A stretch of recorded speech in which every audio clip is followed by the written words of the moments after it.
worst possible thing you could say when you walk into a car dealership. I spent 5 years with Mercedes-Benz, 5 with General Motors, and the worst thing a person could say when they walk in is, if you could just get me to this payment, we got a deal.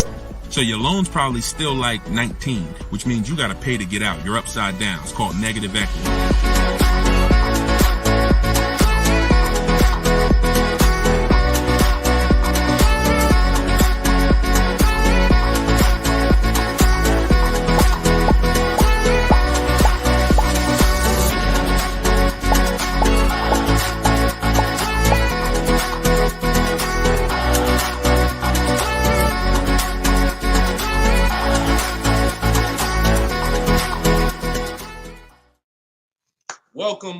Welcome to episode 4 of Car Shopping Questions and Answers. We are live on 4 platforms: Instagram, YouTube, TikTok, and Facebook. Okay, we already got people asking questions on TikTok. As you come in, we do these shows at 12. Hold on, I want to give my camera time to focus because I'm doing a lot of moving. We do these live shows, it'll focus in 1 second, at 12 p.m. and 3 p.m. Eastern time.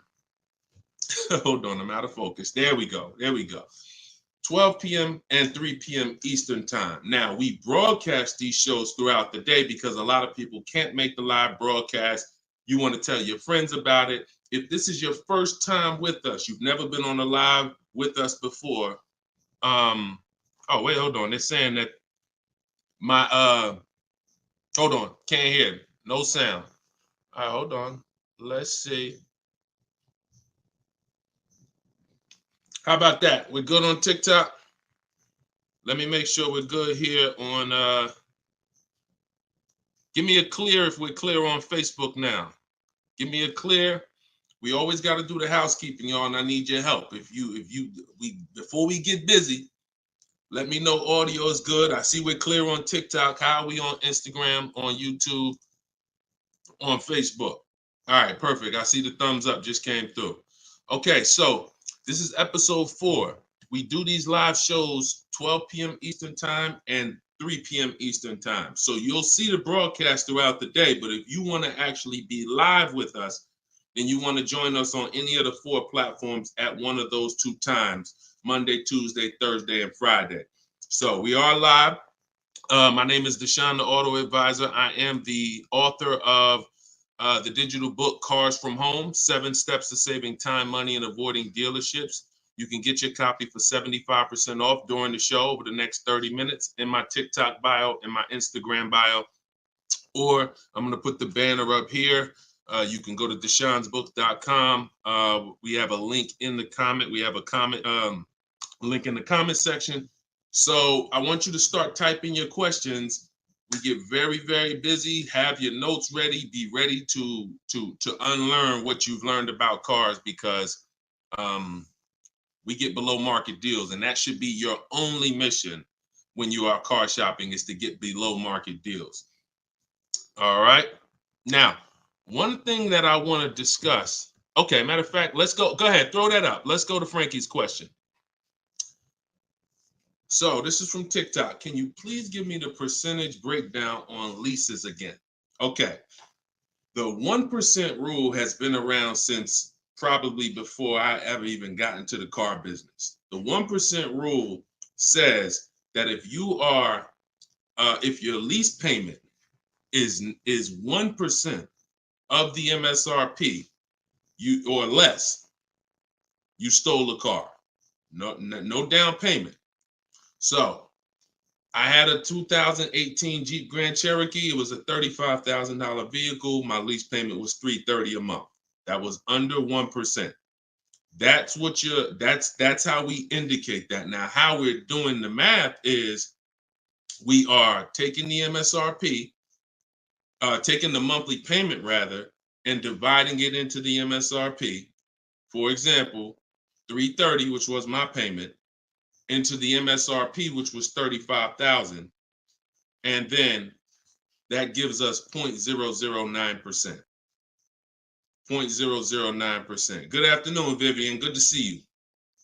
So That's how you do it. Now you can multiply by 100 if you want to really get the percentage. You multiply by 100 and you'll see 0.94%. So that has been around for a long time. Shout out to the sharers. I see you, Frankie. Thanks for sharing. Please DM me too. I'm still waiting on ideas for what we could do for the people who share the broadcast. I mean it. We want to make sure we are rewarding people who share, tag, people who invite people to the broadcast. So DM me these ideas. Those are the only DMs I'm looking for because we get too many DMs to really respond to them. We get probably 50 to 100 a day. So we can't respond to all DMs, but those are the ones that I'm looking for. Okay, shout out to everybody who shares. Now, that's been around for a long time. That's how you know you stole the car. It's not even a question now that we still need to get offers because like this is Freener right here. This is why you never want to get excited about one offer unless it's the lowest bid. Here's why. Freener, she just got a, hold on, I'm putting it up here on the screen. She just got a 0.88% lease on a Jeep Grand Cherokee hybrid anniversary edition. $65,000, $65,950 was the MSRP. Her best bid was $579 a month. She's in the video library. She has what we teach. Getting bids. See, so sometimes you could look and be like, oh, this offer looks really, really good. Should I take it? Not if it's not the lowest bid. It must be the lowest out of at least 5 offers. Because what I always tell you is 80% of dealers are overpriced. They're going to overcharge. So that's how you know if you won. Now we had to come up with something. When I started teaching people about leasing, I said, oh, shoot, some of you going to go out here and you've been buying your cars and you're going to walk into dealers and you're going to get a lease and you're going to think it's good because you're still paying less than somebody who actually bought. But we had to come up with something that was showing you when you were overpaying for a lease. And so I started doing some math because I love math. And once I worked the math out, I said, okay, how much are we paying before we're paying too much for a car we're giving back? 1% is the steal. But what's the limit? And I started looking at how cars depreciate, how much car, if you bought it, how much the car would depreciate. And I came up with 1.5%. So when we look at the same vehicle that is, let's say a $40,000 vehicle, for example, 1% is $400 a month or less. 1.5% is $600 a month.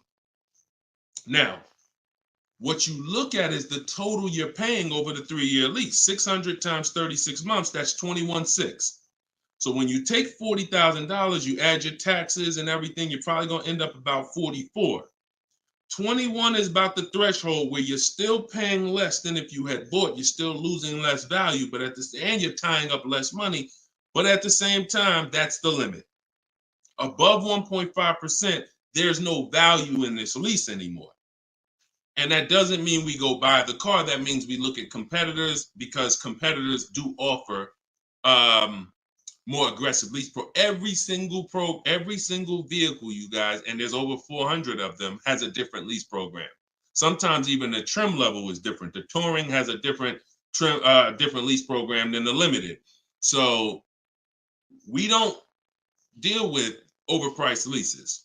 And so that's why I created the 1.5% rule. That's how it became to be, based on the fact that I knew a lot of people, as they unlearned that bad advice about leasing, as I taught it and as they heard it from other people, they were going to go and get leases. And it's important that you know when there's no value in a lease and you shouldn't be accepting a lease.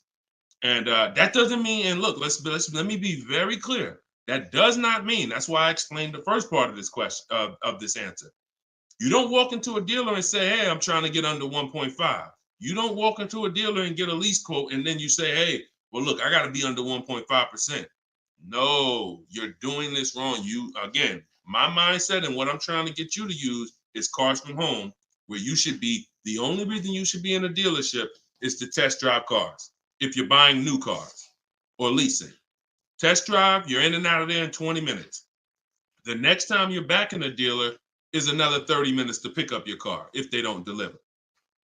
That is the only reason. We never talk numbers in a dealership for a new car or a lease. Are we clear on that? These are rules where it's like, if you want to use what I teach, and I want you to use it so that you can get the results that Frina got, that Danielle got, that we've worked with over 8,000 people in the last since 2021. I want you getting those results. And in order to get them, you got to know what the boundaries are. Deshone says we never talk numbers in the dealership because you have no leverage there. Your leverage is at home, in control, communicating with multiple dealers, and where you can't get emotional. Okay? Clear? So that's the 1% rule, and that's the 1.5% rule, Frankie. Great question. Okay, shoot the next one in, Dolan. Great question. All right, this is Tony on Facebook. And remember, look, y'all, we are live right now. So some of you have seen the rebroadcast, and you're like, Deshone, okay, this is 3 p.m., 12 p.m., we're live. Okay, so this is the time to ask your questions. You're not watching the rebroadcast, and this is also the time to tag a friend and make sure they're here so they can get their questions answered. Shout out to the sharers. And could y'all keep tapping the screen on TikTok and running those likes up? This gets TikTok's attention and gets more people over here because we got to do this together. All right, Tony from Facebook says, hi, my lease is up in a month. I wrote to get 3 quotes from dealers. I only got 1. That's normal.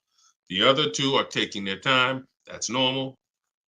I have a third-party restriction. Should I wait for the other 2 quotes or just run with the 1 quote? I never run with a 1 quote, and I get 5 quotes. So you're mentioning 3. I never mentioned 3. 80%, again, a lot of what we're talking about, y'all, is math. I'm unfortunate where I have the data. I got probably 5,000-6,000 people who have my book. We probably got close to 2,000 people in the Cars from Home library in my coaching program. That's a lot of data to prove that it's 80% that are overpriced. That's 4 out of 5. So the reason why we must get 5 quotes is because 4 are overpriced. So 3, not enough. Now, if you're doing this manually, this is still easier than you walking into a dealer doing it by phone. But at the same time, I do online. I go to their website. We are connecting with dealers through their website. You don't want to do this with third-party websites that say, hey, we could connect you with multiple dealers. You don't want that because now they're trying to sell your information to the dealers, and this is not what you want to do. You want to create a Gmail account specifically for shopping. We go to 25 dealers' websites. In my book, I link you to all the dealers so that you can just put in the zip code, and then it'll pull up all the dealers around you for every brand. But you can do this yourself. You can go there and you can actually you go to each dealer's websites. We do a copy and paste message.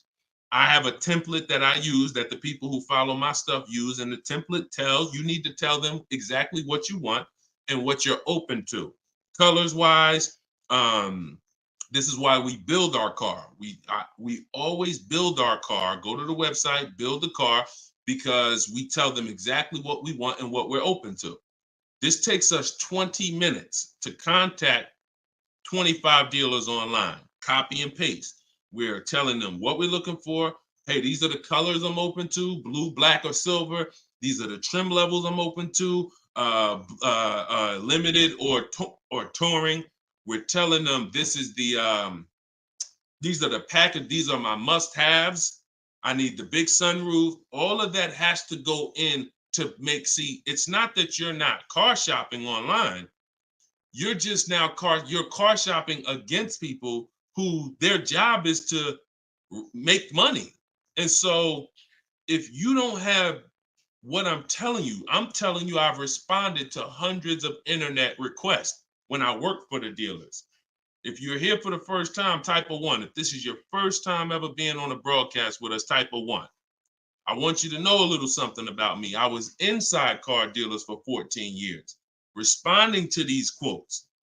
So The reason why I'm giving you the exact strategies is because I know there's so many things that you're not trained to give the dealership that they need.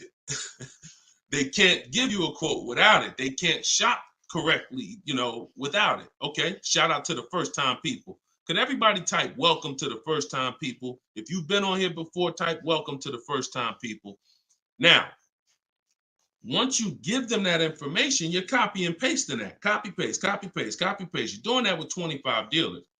And then that creates the conversation to see where the dealers are actually coming, where the deals are coming from. But you need to see who has a car first. You need to see who has a car first.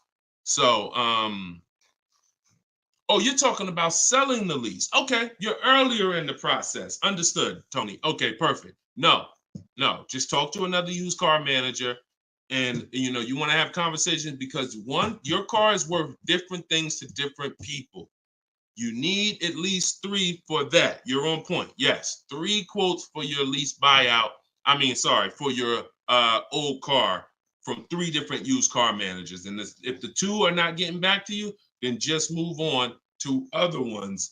But be aware, you should be using those values you got online from the online buyers to see if you have equity, because not everyone has equity. The whole purpose of the equity assessment is to make sure you're not leaving any money on the table. That's the purpose. But there's no guarantee. Many people have turned their leases in not knowing that they should have done an equity assessment, and then the dealership sitting on $2,000, $3,000, $4,000, $5,000, $6,000 that they didn't know about. That's what we want to prevent. So if you do those offers and you see you have $3,000, $4,000 in equity, now that's when you bring it here. If you do those offers and you're at a break even or $1,000, then that's not always worth it, because those used car managers are not going to match the highest offer. So be aware of that. But if you have equity there, then 3 used car managers, that's how you make a move. Okay? Fight for your money. This is your money. If you end up making $1,500 out the deal even, and it took you 2 hours, where do you make $750 an hour at? $750 an hour. So this is your money. And if you don't fight for your money, someone else will definitely cash the check. All right? Tyler said, send the next one in. Tyler said, F&I director here in Houston of 2 large stores. Your content is great. I appreciate you, Tyler. This is the 20% right here. See, the 20% can always admit when we're doing something to help the market. The 80% will come on here and be like, oh man, this guy couldn't make it in the car business. Now he's teaching. All right, go ahead. Shoot the next one up, Dolan. This one's from Facebook. What's up, John?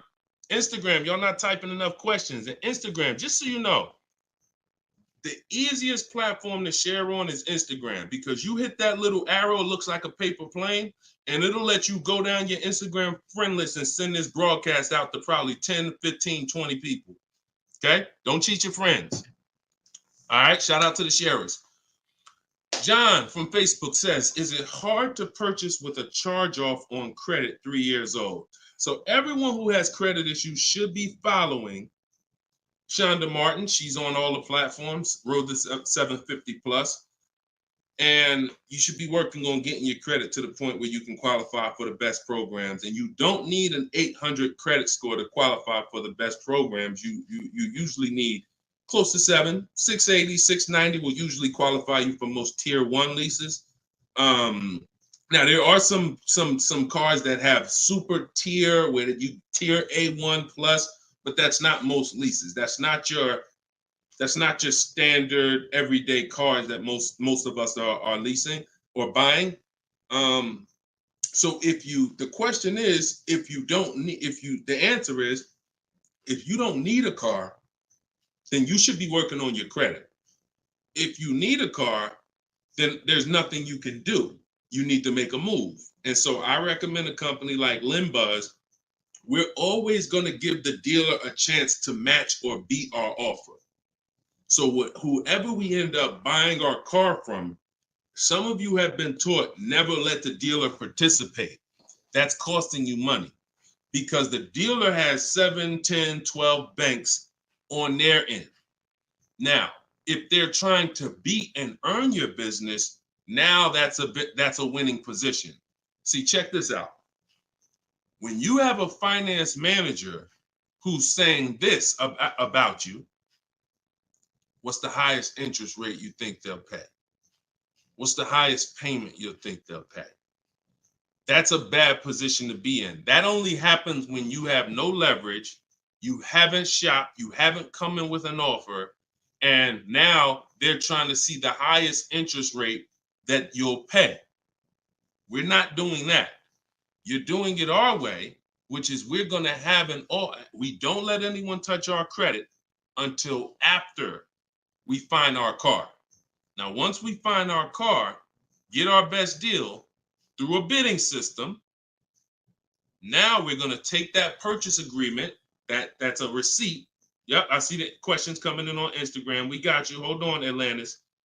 Once you see the long form receipt, now you take this home, and this is when you're going to contact your bank, your credit union, the online lenders. You're going to go online lenders, online banks, online credit unions. You're going to let all these people have a shot at your business. If you do this within a small window of time, if you do it my way, it only take you 2 days. This is going to weigh on your score the same as one hard inquiry, because this is something called rate shopping. This is not going from dealer to dealer, getting turned down or putting in applications and nothing like that. This is how you rate shop correctly. I call this the bank bidding war. When you get my book, I also send you the bank bidding war blueprint. It's going to be going into my book, but I need about another month to be able to combine it. But I send you the bank bidding war blueprint. Now, the bank bidding war is 3 rounds. First thing we're doing is seeing, is there any special interest rates that the car we're buying has? In your particular case, John, with credit challenges, you're not going to qualify for that. That's okay. But we need to check that. If there's 0%, 0.99%, that eliminates our need to do anything else with financing, because no one else is going to beat that. Second part of the round starts, there's 3 rounds to the bank bidding war. The second part comes after we find our car, and it's what I just broke down. When we come home, we let all these banks, these lenders, online credit unions run our credit, and so they're bidding and submitting us their loan offers. Now, the third round is the dealer. That's when we're going to call the dealer who we reserved the car with and say, hey, I got 6.29 from this bank. If you can beat it, I'll give you the business. Now, this is the big difference, you guys. When you have a finance manager who's trying to beat your offer, who's calling their banks and saying, hey, I need to get 5 point something because this person already has 6. That's leverage. When you start bidding, like I'm teaching you, like what's in my book, like what's in everything we do, in my videos, everything's a bid. You have the leverage. And there's no way for you to overpay when you are getting bids. So that finance manager calls you back, it's only going to be 1 or 2 answers. Hey, Stuart, man, listen, I tried my best, man. I reached out to every bank I got. No, I can't beat that rate, man. I appreciate the opportunity, but you can go with your own financing. In which case, you guarantee you got the best loan.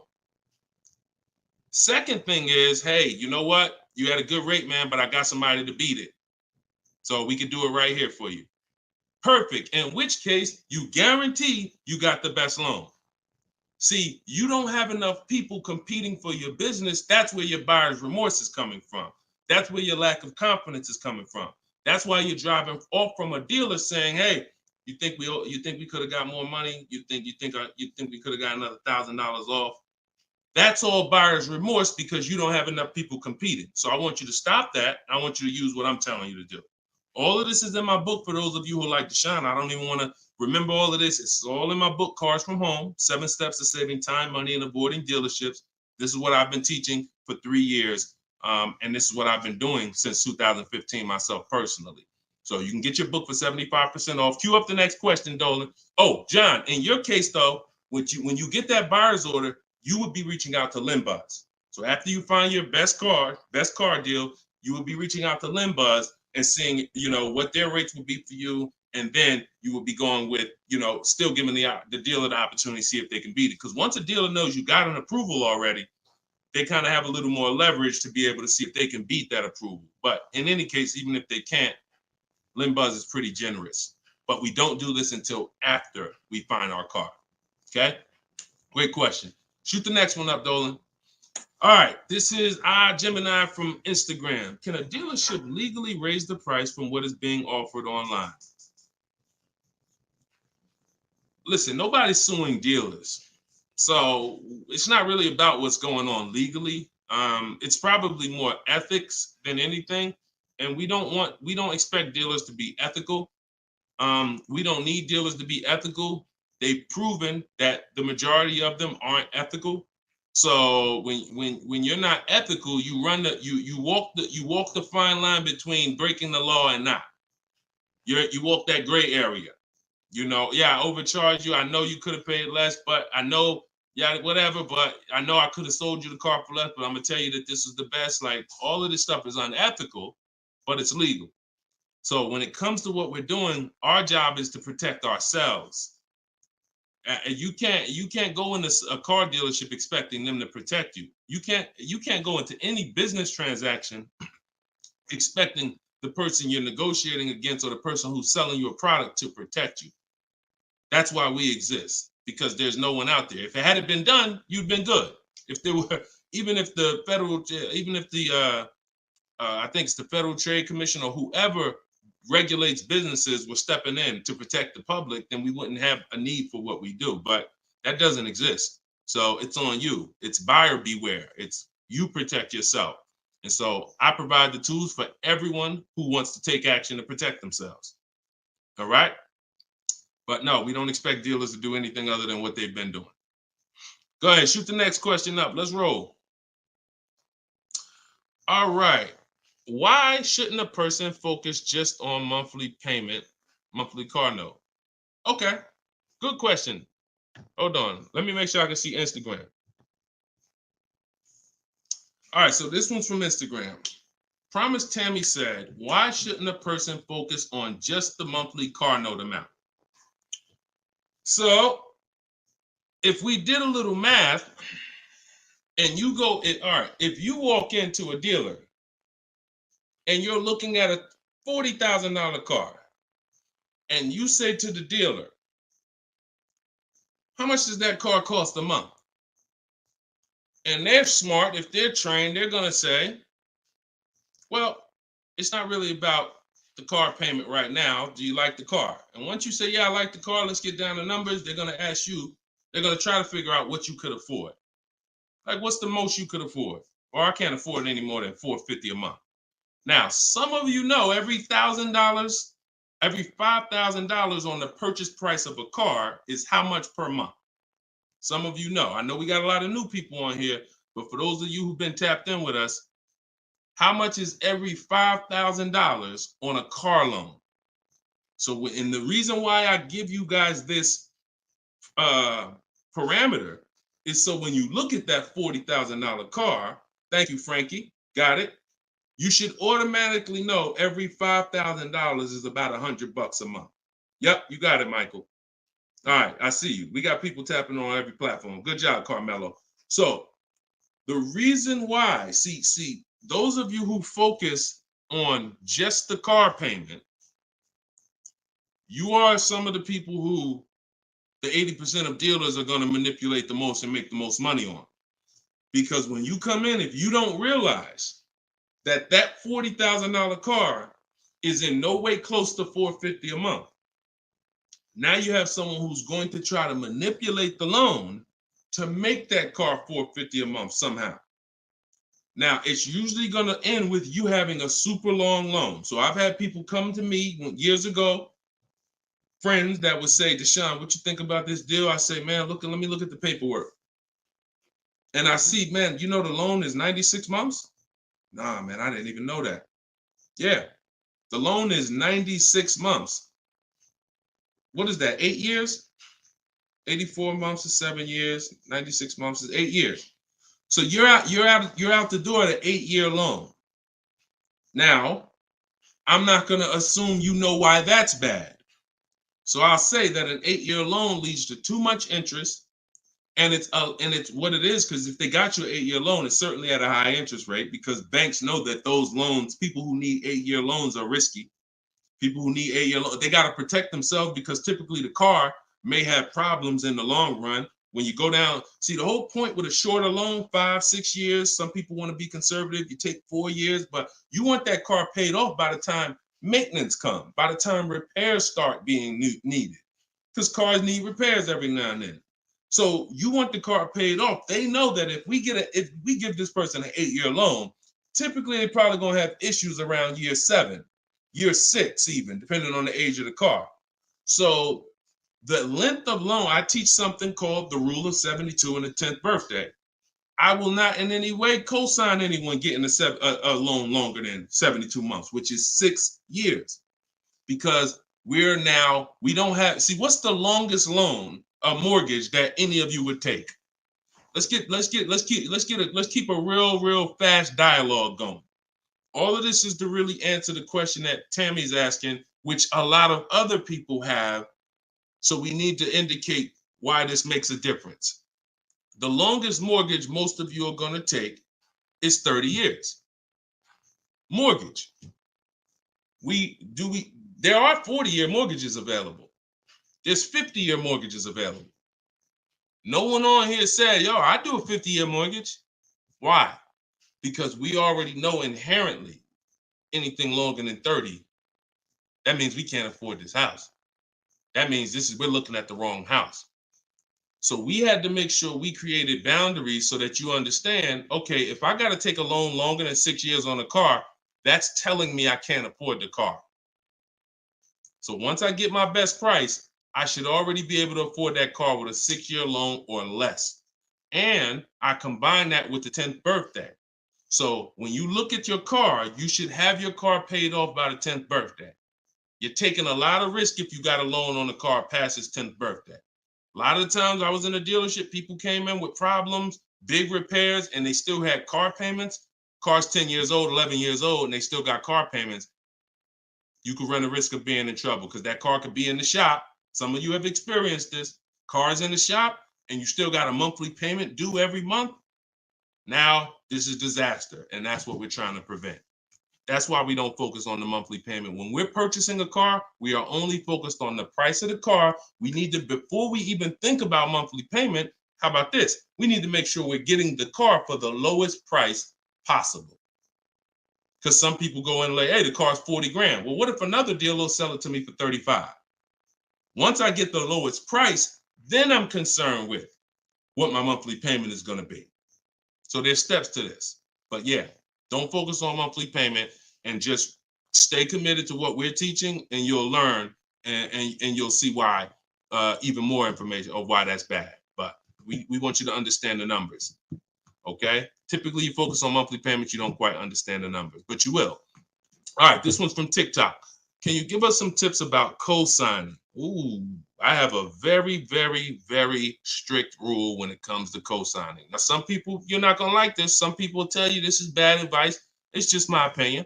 I've seen tons of horror stories. I've seen people walk into the dealership.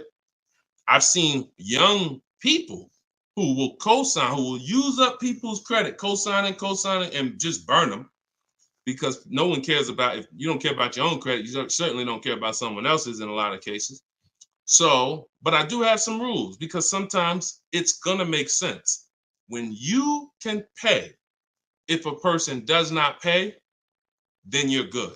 Example, my daughter, we're gonna get her a car. I'll co-sign only if I can pay the note if she doesn't pay. So let's say she's working, she's paying X amount per month, I'm co-signing, but if for example, she loses her job, anything happens, I can pay if she doesn't pay. That could be for the spouse. If they don't pay, I will pay it. As long as that's the rule, then you're protecting yourself, because where you get in trouble at is if you can't pay, if they don't pay. He told me he was going to pay it. He's missed 2 payments. Your credit doesn't get, no, they don't care. So you got to be willing to say that. This has to be a person that I'm willing to pay if they don't pay. That means I got to have that type of relationship with them. Or if I can't pay, if they don't pay, I'm not co-signing, because I cannot depend on things that will go wrong. Life will happen. And then I'm sitting out here and my credit was 700, 750, 800. Now it's 620 because they missed 3 payments and I'm struggling to get this car back from them. Okay? Those are my hard rules on co-signing. I don't deviate from them. And those are typically rules that if you follow them, you're going to be safe. Okay? All right. Shoot the next question up, Dolan. Diana said, my brother asked me to co-sign. I told him, hell no. Listen, that's it. Listen, people will ask you to co-sign quick as, listen, people will ask you to co-sign like they just asking to borrow sugar. Hey man, can you co-sign this loan for me? No, listen. It takes a while to build up great credit, and it takes seconds to destroy it. Nicole from Facebook said, are you able to negotiate third-party restrictions in a new lease? So these are two separate things. The third-party restriction is the selling of the old car, not the new lease. We're not mixing these two. So we're gonna, the people who work with me, you're selling your old car independent of the new deal. The new lease is its own transaction. We split everything we do into separate transactions. See, the car business has taught the public to give them up to 3 transactions. Buying a car from them is one transaction. Getting a loan from them is a second transaction. Letting them buy your old car, which you call trade. We don't use that word. That's 3 transactions. There's money in each transaction. There's money in each. That's why there's companies that only want to give you loans. They don't sell cars. There's money in loans. There's companies that only want to buy your car. They don't care about selling your car right now. There's money in buying cars. So you need to separate these transactions if you want to maximize each. There's no way for you to save the most money without maximizing and looking at each part of your deal as its own separate transaction. So if I have a third-party restriction, I'm doing the equity assessment. A third-party restriction is, some of you have leases. We always need to see if there's any equity in our lease before we return it to the dealership. If you have returned your car to a dealership without doing the equity assessment, you don't know how much money you've left on the table. Because if there's $2,000 or $3,000 of equity in your car, the dealer's keeping that, and that's their money. So, or the bank's keeping it when they sell it, that's their money. It's probably the dealer will find a way to buy it, and it's their money.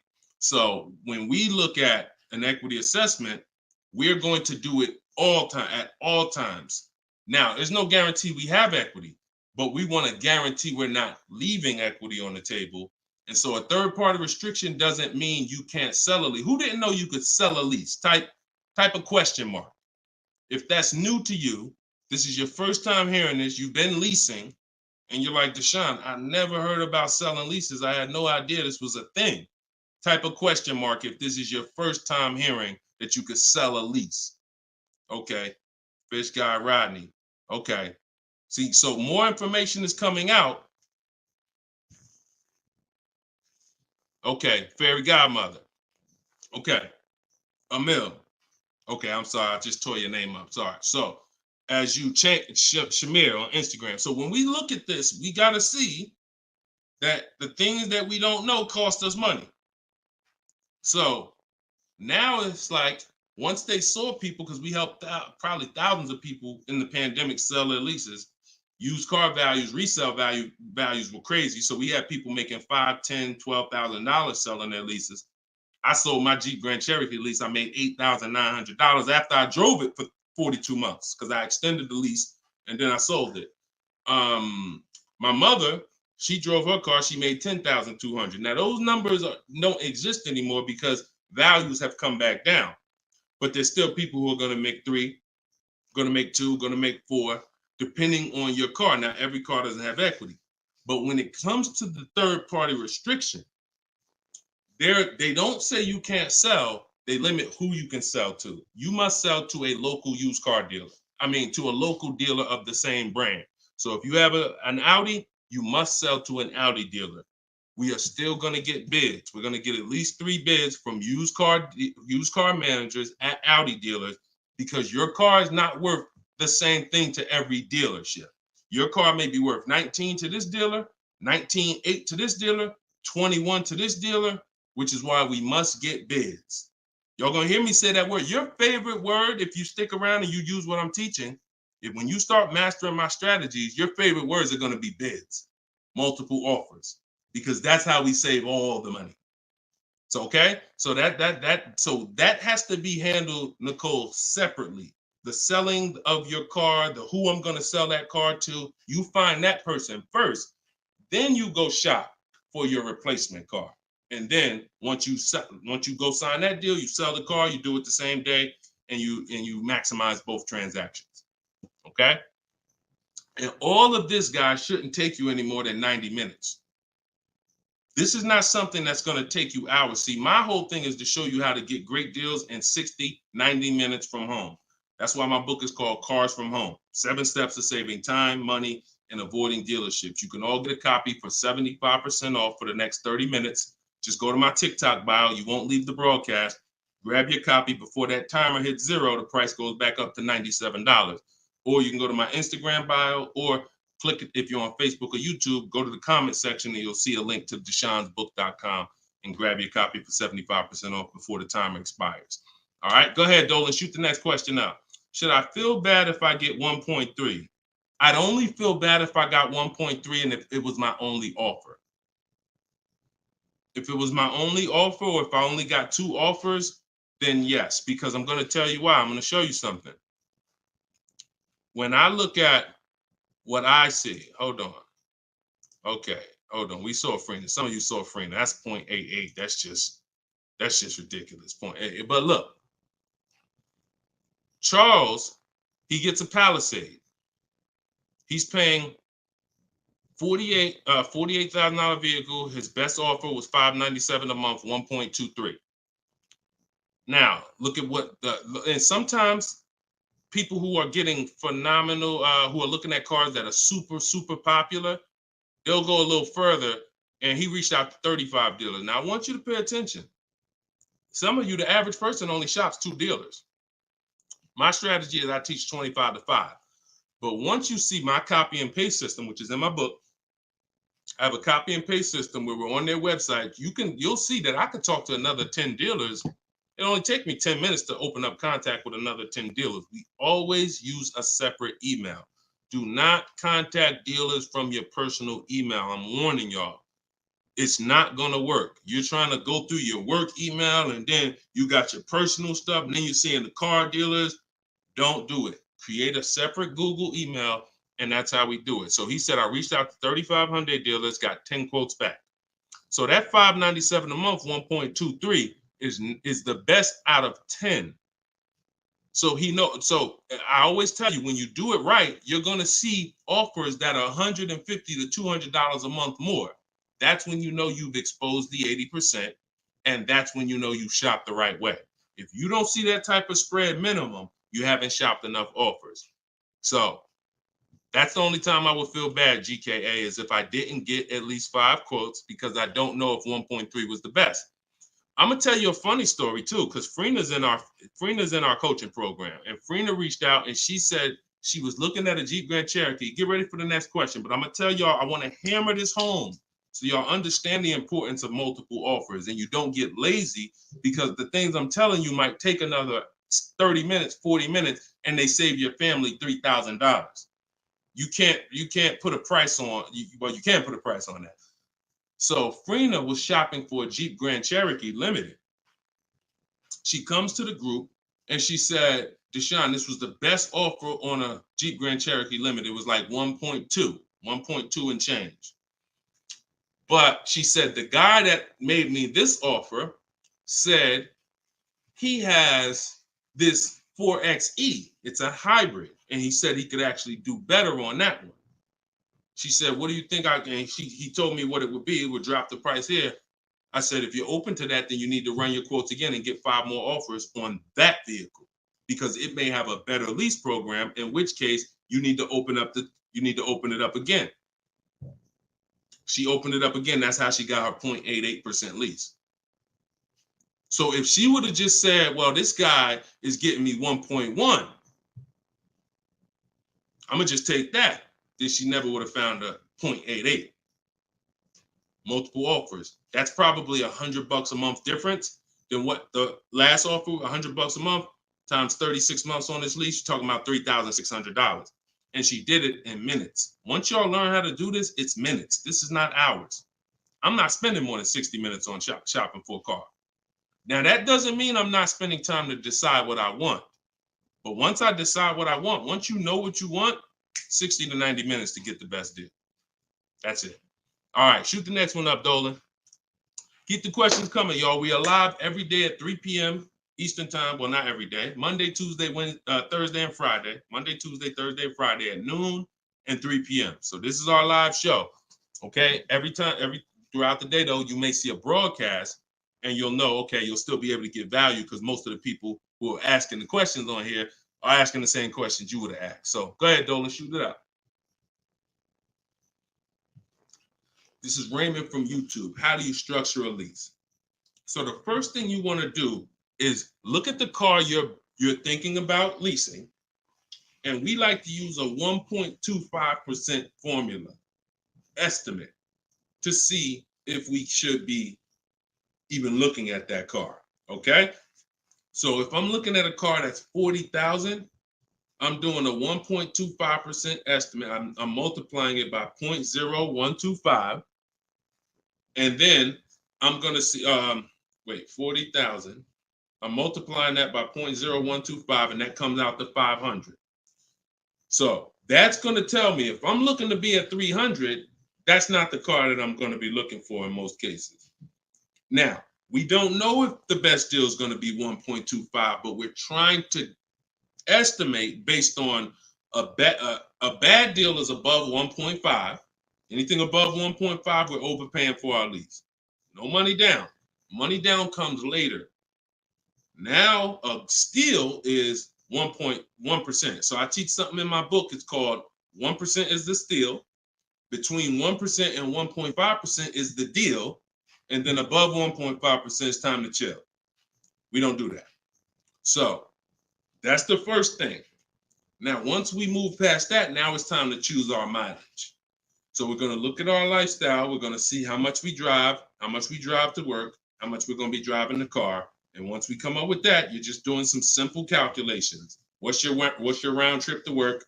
10 miles. How many days a week?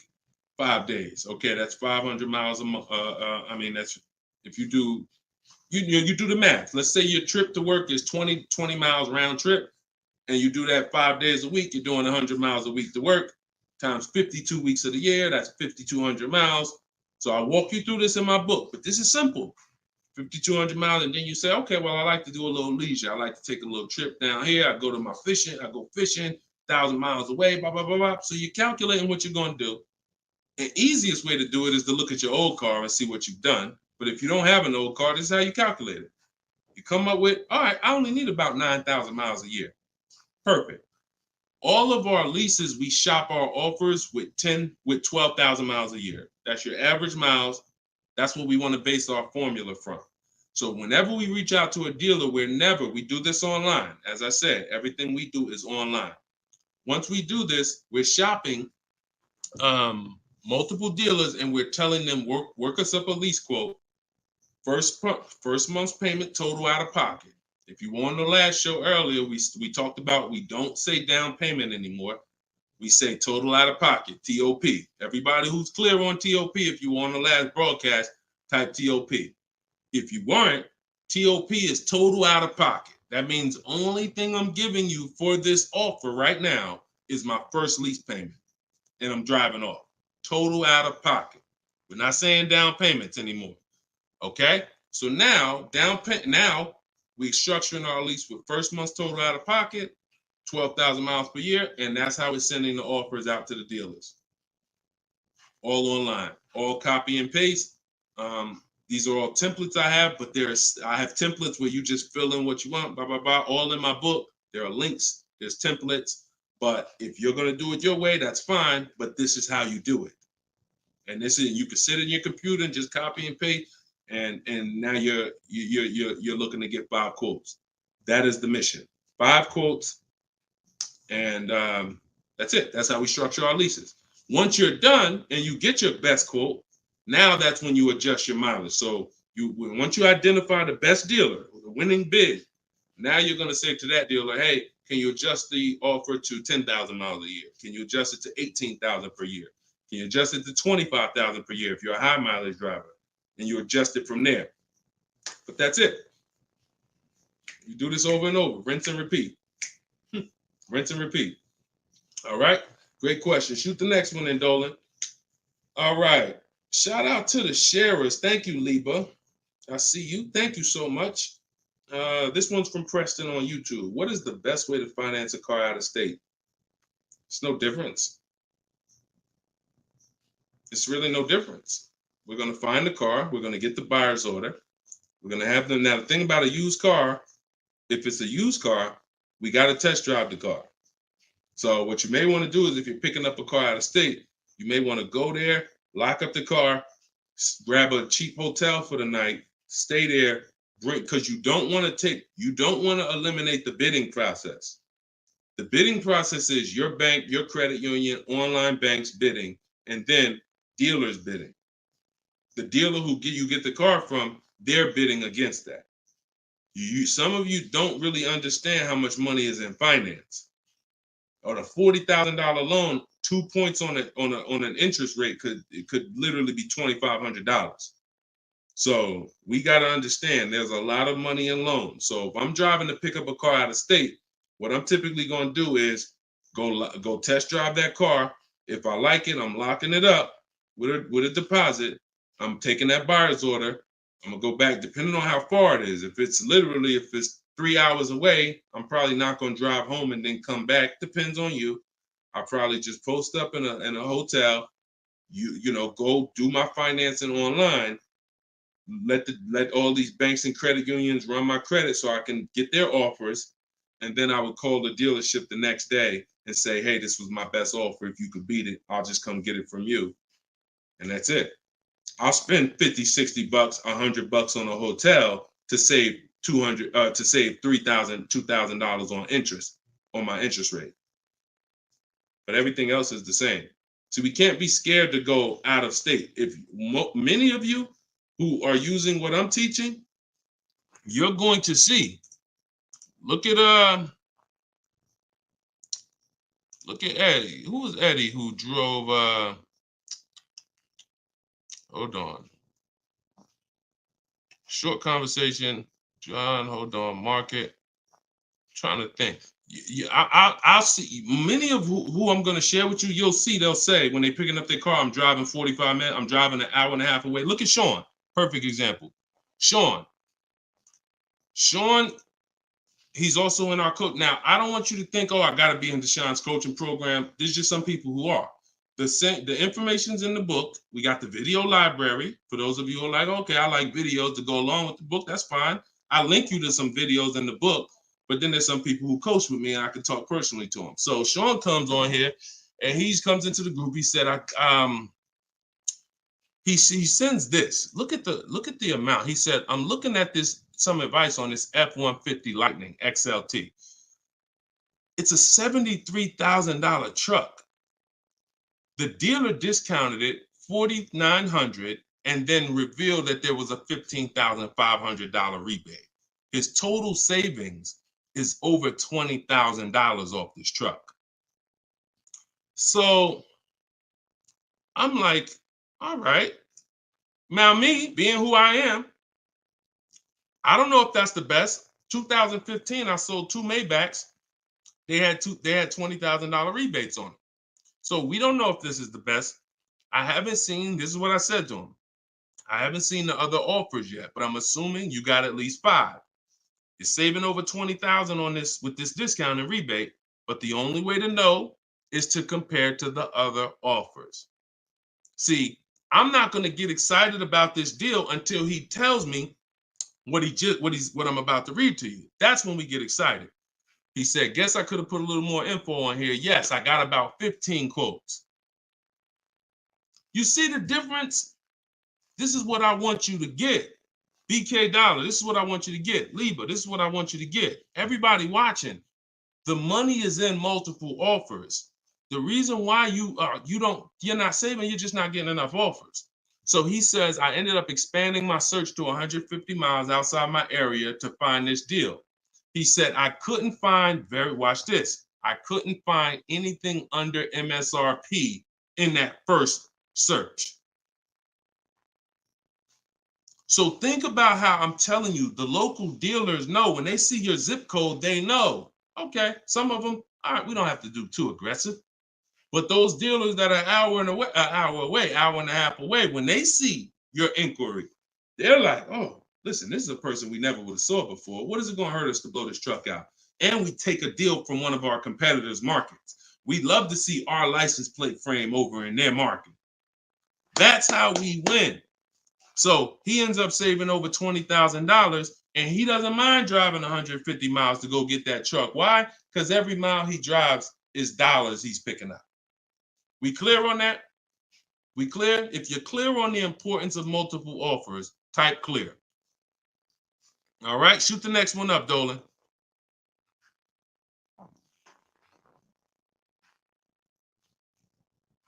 Okay, this one's from Instagram. Atlanta's Black Gabriel, or Gabrielle.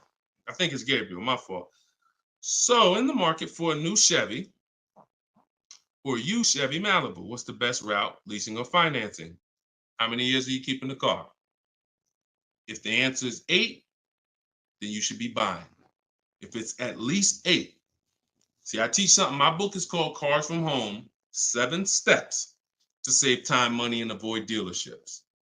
Everything I do, when you go, the video library that we have, your best deal in 7 days, 7 steps. These are not going to change. The first step is the foundation to your deal. The first step is the foundation to your deal, which is lease or buy.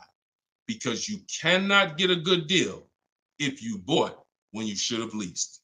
It's impossible, because the amount of money you're going to pay on the purchase is going to be too much if you buy brand new. And if you buy pre-owned, it's going to be about the same amount you'll pay.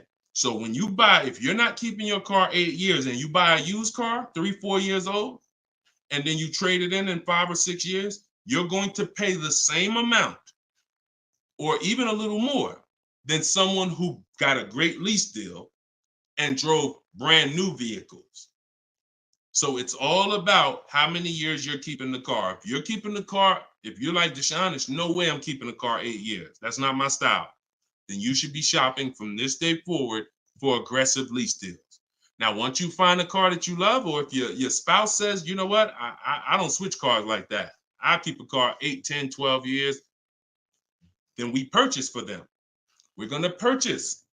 But for those who are not keeping their cars 8 years, you are losing thousands and thousands and thousands of dollars not leasing cars. Thousands, thousands and thousands and thousands and thousands. All right? That's the 8-year rule. It's the most important question. It's the first thing you ask when you are car shopping and you're ready to car shop. How many years am I keeping this car? 8 or less, we lease. Less than 8, we lease. More than 8, we buy. That's how we avoid the depreciation. So go ahead. It's a hard rule. You want a follow-up question to that, or anybody want to? Because I know some of you are like, Deshone, I was taught never lease. Whatever. You want to follow up to that question? That's perfectly fine. But that's the rule. And it's the rule based on money. I've seen thousands of scenarios, and I spend years and all my time shouting from the hills so people could understand how much money they're losing by not getting good lease deals or not leasing at all. Okay, go ahead, shoot the next one up, Dolan. Okay, this one's from TikTok. All right, Peyton. Do dealerships finance used cars too? Yeah, sure. Absolutely. But we don't finance, dealers are our last offer for financing, never our first. So what you should do is you should go watch the replay from earlier, episode 3. This is episode 4 of Car Shopping Questions and Answers. We do these lives Monday, Tuesday, Thursday, and Friday, 12 p.m. Eastern time and 3 p.m. Eastern time. For those of you who are like, because I want you to be able to tell your friends. Today, some of you are going to run into people who are car shopping. You need to be telling them, hey, you got to check this guy, Deshone the Auto Advisor. He does this show, live show, 12 o'clock, 3 o'clock, Monday, Tuesday, Thursday, and Friday. But you want to watch episode 3 where we went into detail about how we don't finance. In fact, early, I think we talked about it early on this episode. Your financing should be independent from the dealer. The dealer should be your last offer for financing. Because what you're asking for, that's 2 transactions. You're giving them 2 transactions of business. You're giving them the purchase of a car, and then you're giving them the selling you of your loan. So what we do is we separate these transactions and we get bids for each. So the only way I'm dealing with a dealer, the only way you're going to be dealing with a dealer is if they've won the bid, which means if I'm looking for a used car, you won the bid out of all the used cars. Like, all right, give you an example. This is Vincent.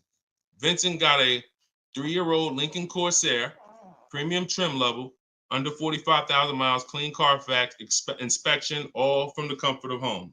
I'm reading what he put in our group.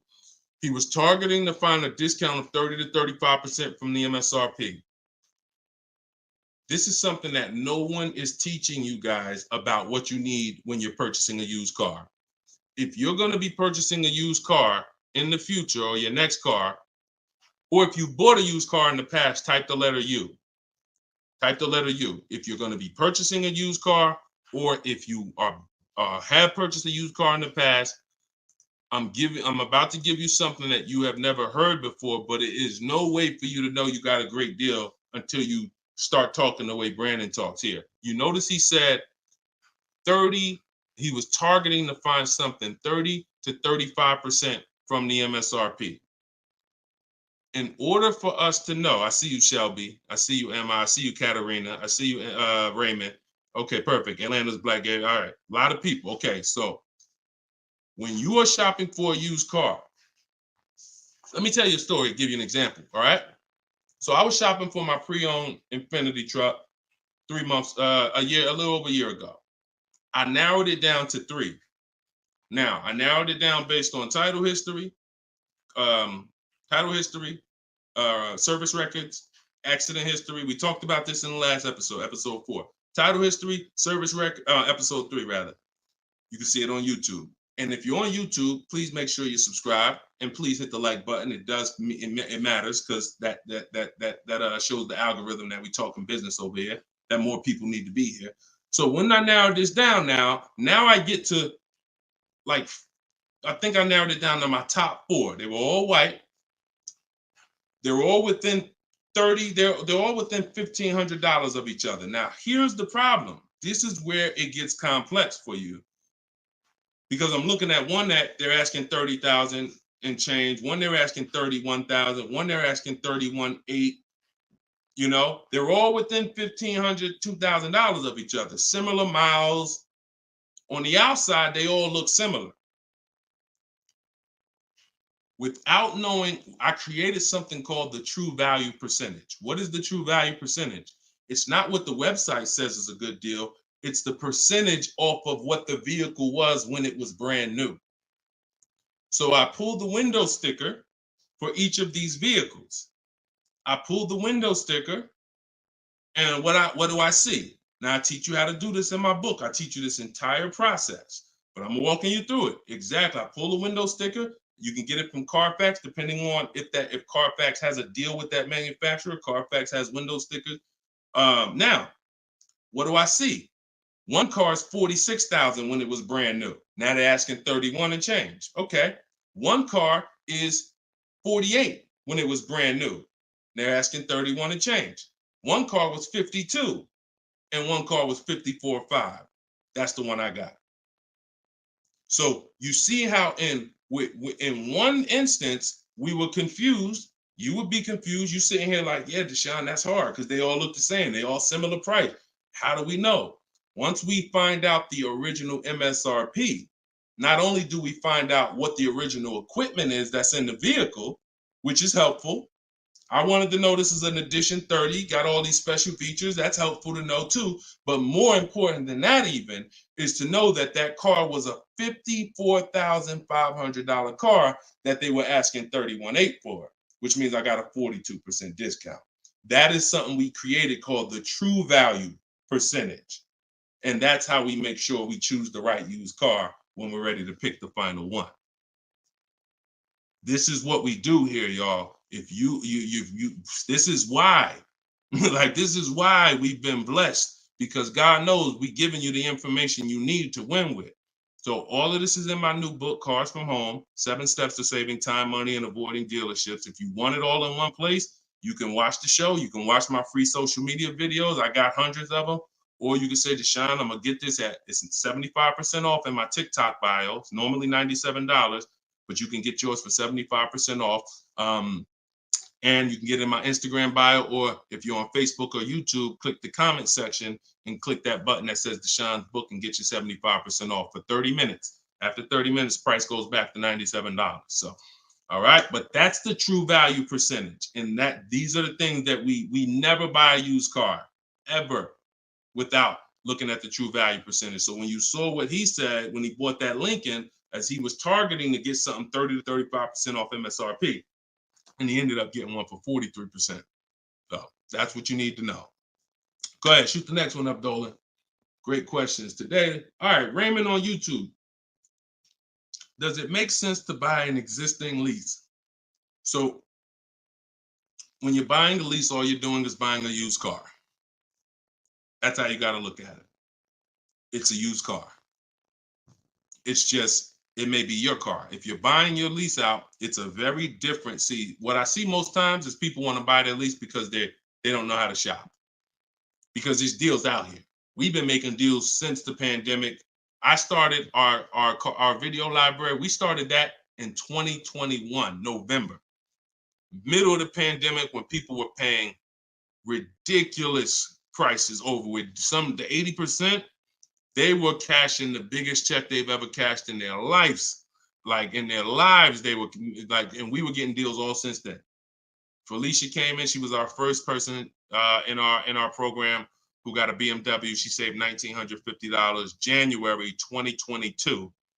And so we when you get bids, you reveal. That's why we don't pay attention to nothing out there. I don't care what anyone says, what any dealer says does not matter to me.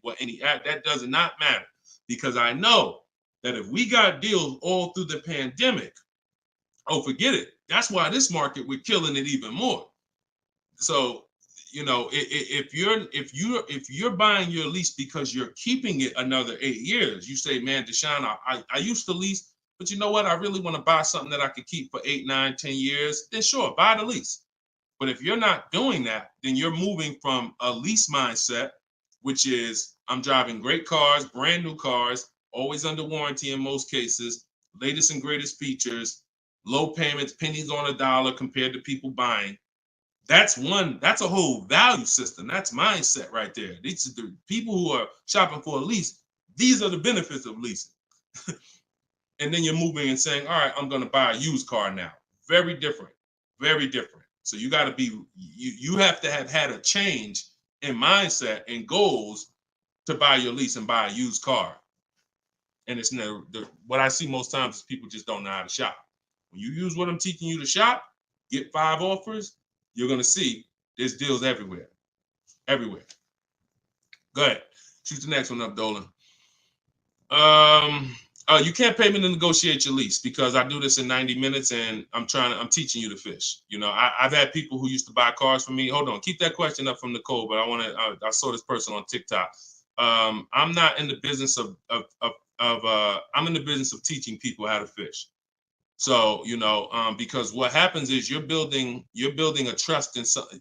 Like, if you're not willing to learn what it takes to do this in 90 minutes from home, like I'm teaching you, then you are the same type of person. That same mindset will lead you to go into dealers because you're just lazy and scared. Now, I'm not saying that's you. I'm warning you to not let that be you. I'm warning you you can't pay me enough. I'm not in that business. I'm in the business of helping people all around the country. It don't matter what you pay. Of course I don't think you would ever even ask me to work for free. I'm telling you though, that's not the business I'm in, because we can help thousands of people all around the country. But you're not realizing that your transaction is a 5-figure transaction. There's nothing else in this world that you're going to give that type of control. If you were going to start a business and it was going to take a $30,000 decision, $30,000 of your money, would you ever be looking and saying, oh, could you do this for me? You see, we do things with cars because we've been programmed to do them with cars. Car dealers have made you so scared that you've been programmed to do something, but you never do it with anything else. You never do it with a house. You wouldn't say, hey, could you just, I'll pay you to get my house for me. I'll pay you to, start this business for me. No, it's only cars. So when you realize that this stuff is easy, that old way of going into dealers and going back and forth, see, you're thinking of the old way. You're thinking, oh, I need somebody to tag along with me. Yeah, I got Deshone sitting over there next to me. I wouldn't be there because I'm at home. Where you see me at, this is where you see me at is exactly where I got my Infinity truck. I just told you about the deal. Where you see me at is exactly where I get my cars from. I sit right here, and all the people who got my Cars from Home book, who are in the Cars from Home video library, they're all right here. Some of them in the airport buying cars. Some of them at their desk at work making deals on cars. Nobody who's learning from me is in a dealership making deals on cars. So that's the old way. And if you think that you got to unlearn that or you can't win with me, you got to scrap that. I know it's painful. I know it sucks. I know it makes you feel like you're a loser. But that's what I'm telling you. Scrap that joint and do it my way. And when you do it my way, you're going to be like, oh, shoot, man, how the heck wasn't I shopping like this years ago? All right. So now Nicole on Facebook. Do you shop or negotiate differently for a car that is low in inventory or shortage? No. Now, the only difference is, let's say, and this is the reason why we connect with 25 dealers. See, in my book, I said we use the 25 to 5. We got to connect with 25 dealers. This takes us 20 minutes because we're using a copy and paste system. So if you're going to all of these Chevrolet websites and copy and pasting in their contact box, copy and paste, copy and paste, copy and paste. Now, what you're doing is you're shopping out of all those dealers' inventories. So if you only do this with 4 dealers, then you only see one dealer who has a car. And they're like, oh, well, we it doesn't seem like it's a lot of these cars out here. That's why we're connecting with 25. You saw Sean, he connected with 35. And so when we connect with these dealers, we're not just doing it to get bids. That's one reason. But we also know out of all these 25 dealers, probably 10 of them have a car that matches what I would want. And then I'm going to get 5 to 7 offers. So now let's just say we're at a mid period where the 2024s are sold out and the 2025 hasn't come in yet. Now what's going to happen is all of those dealers out of the 25, maybe 2 of them have a car, and they're going to tell you, you know what, you really need to order it. That's not because it's a low inventory. That's because you're usually in between model years, and the old one has sold out, and the new ones they're waiting for it to come in. But it doesn't change the way we shop. And sometimes we will order. If I'm purchasing, I'm more likely to order because I'll get bids, and then I'll take the car. But if I'm leasing, we're less likely to order because we don't know what the lease program is going to be. See, I could get a dealer that discounts the car for me $3,000. We had a person in our group, and they were getting a new BMW X4, the X4M, like the performance edition. We had a dealer, their best bid, the dealer was taking off $3,000 off MSRP. So, but the lease program is what we didn't know. And once the car came and they put the lease program on it, we saw that it was over 1.5%.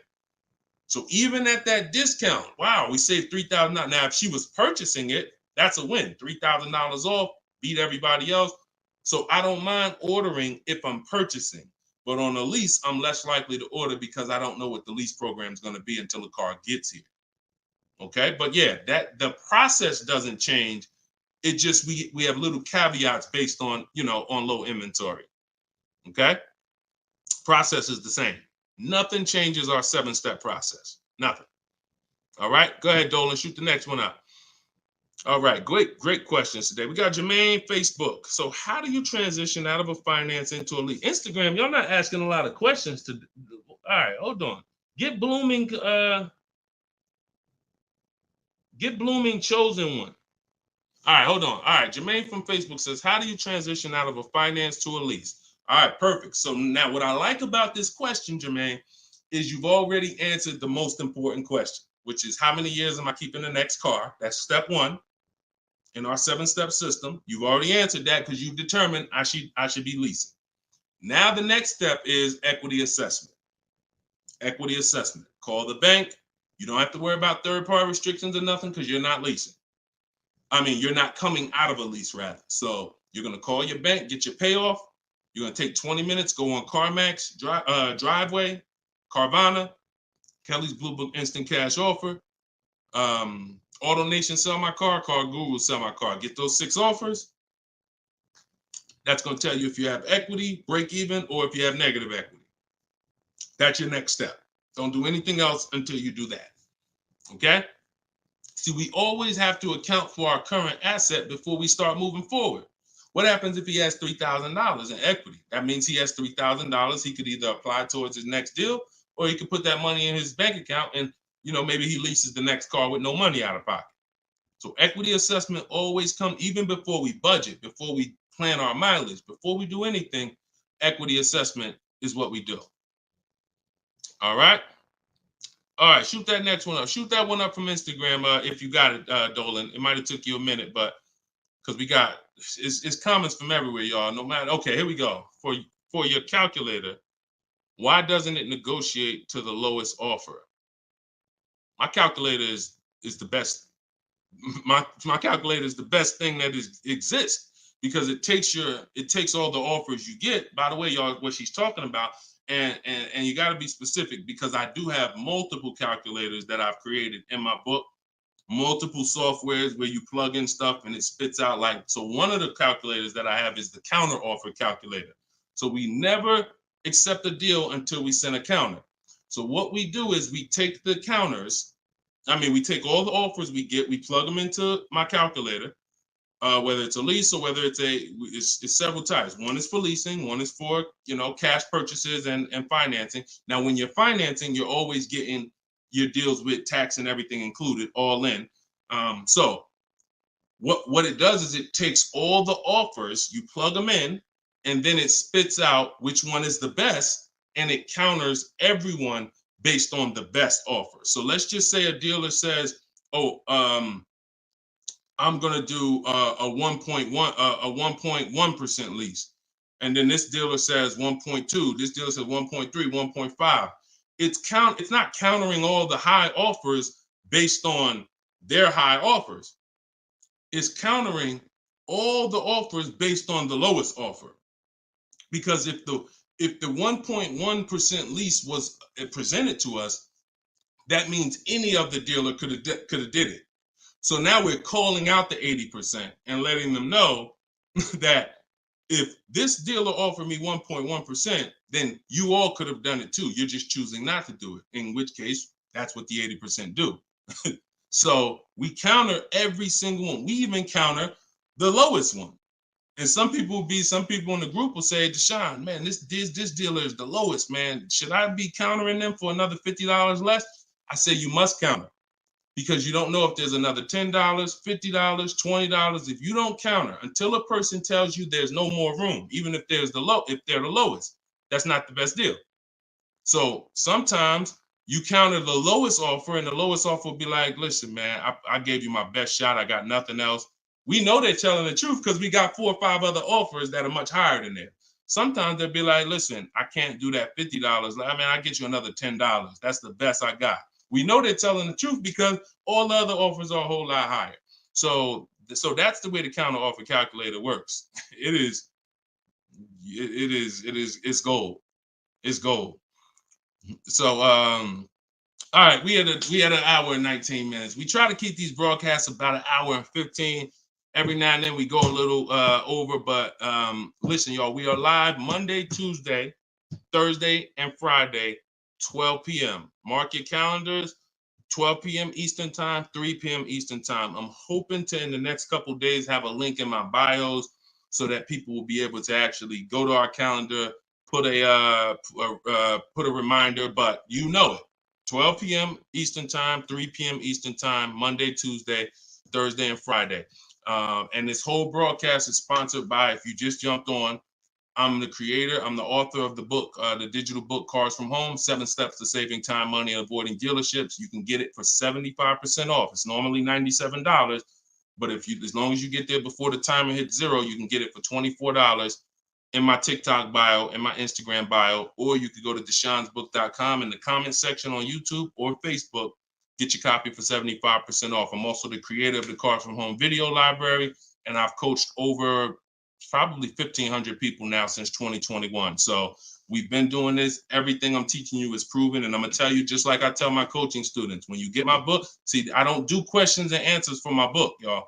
See, there's people who DM me. First of all, I don't even see DMs. The reason why I can't do question and answers because there's no other author that does it. So I make myself available probably more than anybody. But when you buy the book, trust the process. If you don't see me say do it, don't do it. Do everything I say do. I tell everybody, even if they're in my coaching programs, you must trust the process that I'm giving you, and you got to unlearn your old process. Don't even think about your old process. Use my process, and I'll lead you to where you want to be at. Guaranteed. All right, so get your copy. I will see y'all all on the next broadcast. Tell your friends. Welcome to the new followers. Welcome to the new subscribers on YouTube. I appreciate y'all. We'll be back for episode 5. God bless you.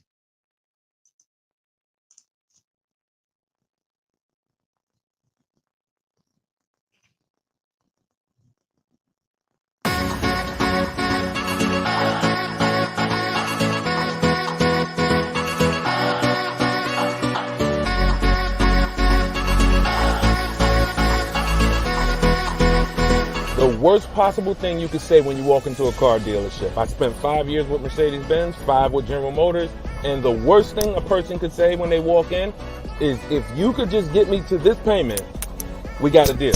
So your loan's probably still like 19, which means you got to pay to get out. You're upside down. It's called negative equity.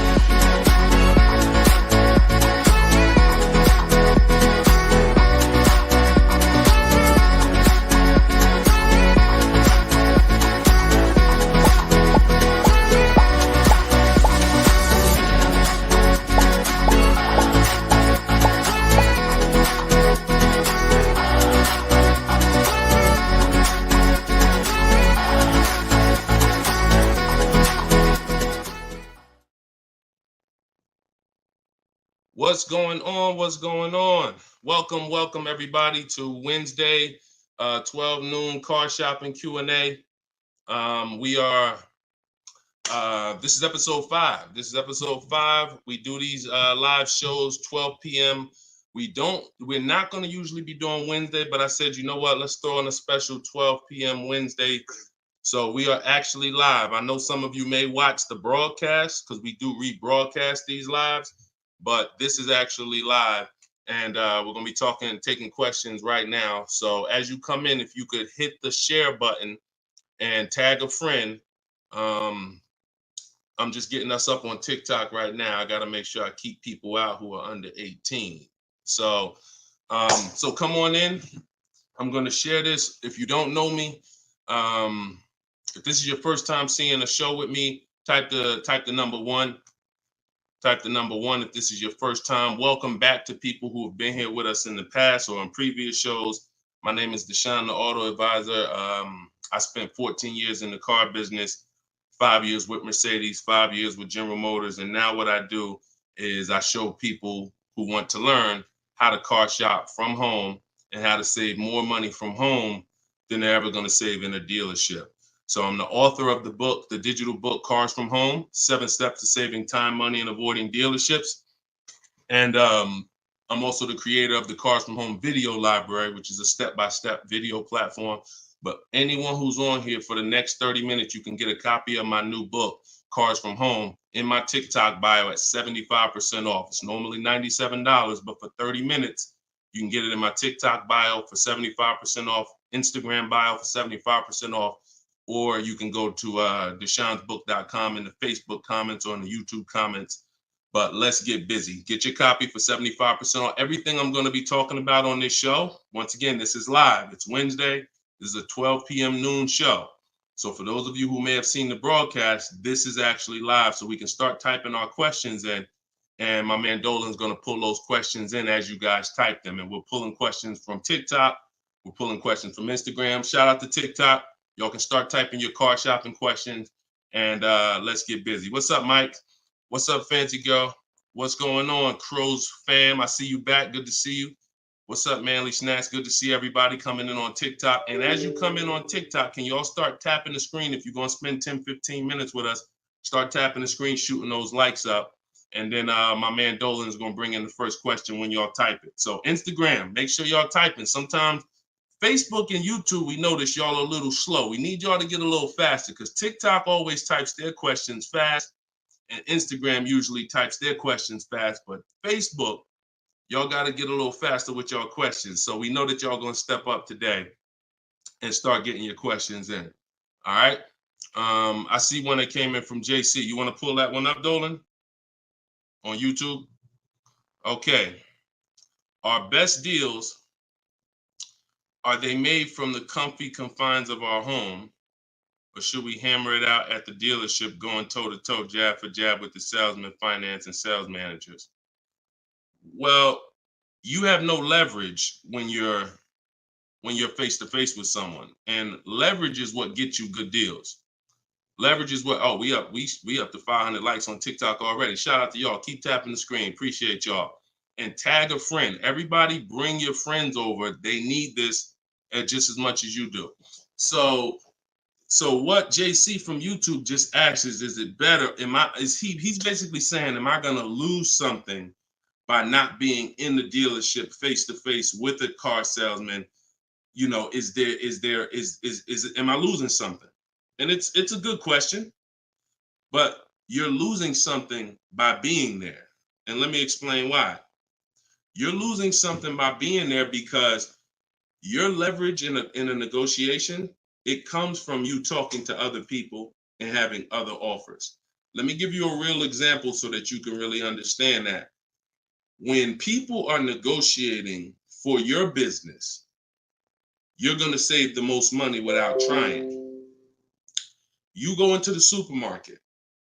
Do you have to try to find the best deal on laundry detergent? Do you have to try to find the best deal on, anything, spaghetti sauce? No. Why? Because companies are actually hoping that you look and see that they're the best deal. Hey, look, we're on sale this week. Hey, look, choose us. They're trying to get your attention. They realize they're competing with all these other brands and they don't mind. So even with a TV, I always use a TV for example. If you go out to buy a TV right now, is anybody on here worried about overpaying for a TV in 2024? Anybody? And I always want to remind people, as you new people come on, this is live. This is Wednesday, our 12 p.m. live call. So our 12 p.m. live show. So you can ask your questions. This is not our rebroadcast. So what is anybody on here worried about overpaying for a TV? Anybody? No. Why is that? Because you already know that companies are competing to sell you a TV. Sony, TCL, Samsung, all of these companies are competing. Therefore, you're not gonna overpay. That's what we bring to car buying. In a nutshell, y'all, if I can wrap up what I'm trying to show you with Cars from Home, the reason why my brand is called Cars from Home, my book is called Cars from Home, my library is called Cars. The reason is because it's a mindset. It's a mindset. You're bringing the same mindset you would bring to shop for your TV to cars. And you don't overpay. You don't have anybody on here worried about having buyer's remorse for the TV. Look, Fancy Girl, Kiki, no. Look, RJ Newscom, no. Look, Patrice on Instagram, no. So no one on here is worried about overpaying for any of these items that years ago, we used to be worried about overpaying for TVs, but not anymore. So when you start staying at home and getting multiple offers and kill your programming that the car business has programmed you into thinking that you need to go in, then you're going to see how much money you save quicker. Okay? Who's not a good negotiator? As you come on, I want y'all to answer this question. Who's not a good negotiator? I see you, Yayo. I see you. Okay, I see you, Fun Times. Welcome, Tone Bud. Who's not a good negotiator? Just type me if you're just, Deshone, it's not my thing.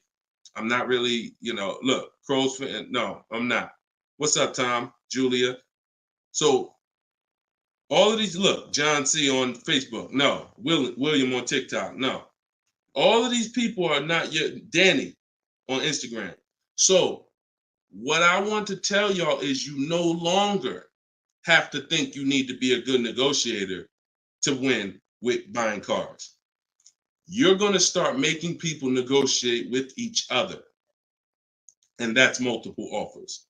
So if you're buying your next car and it's a new car, you're going to get at least 5 offers from 5 different dealers. And if you're leasing your new car, you're going to get at least 5 offers from 5 different dealers while you're at home.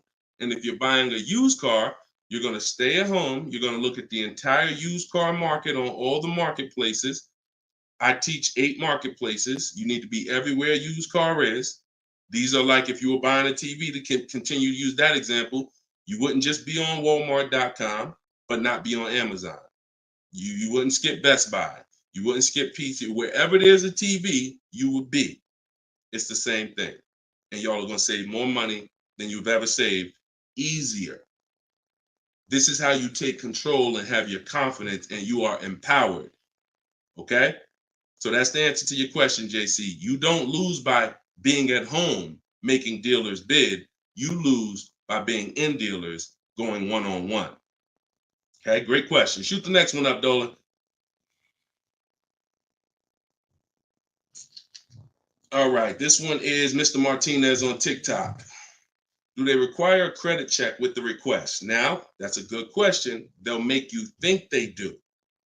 Whenever somebody requests your credit for a quote, just know that that's a tactic. This is why you don't want to be in dealers talking.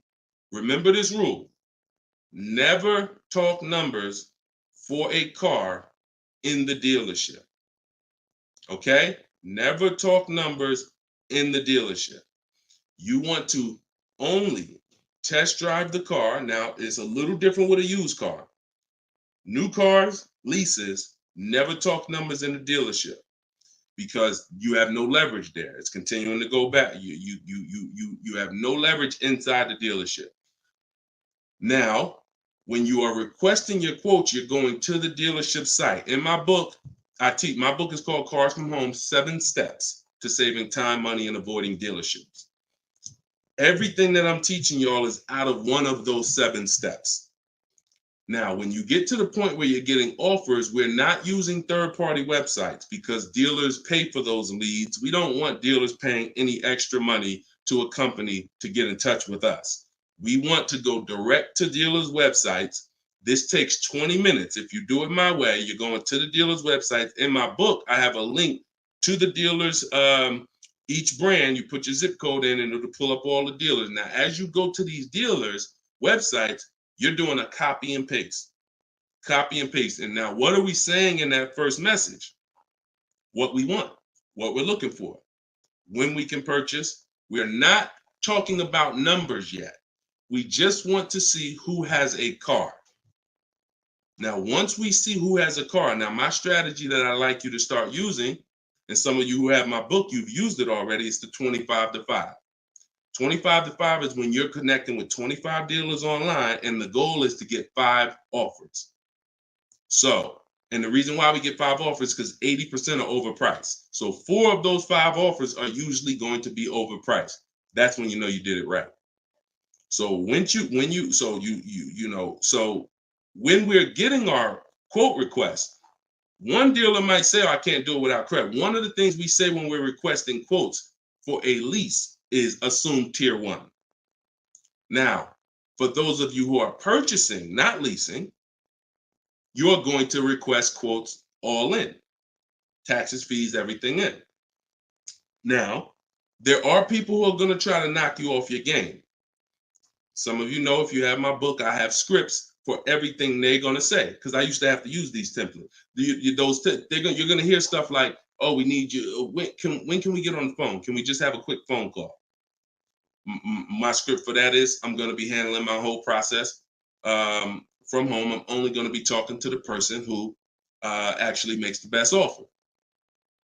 And then you always end with a question. So you will always ask. You never want to end your communication online just end with a statement, because they're trying to get you on their agenda.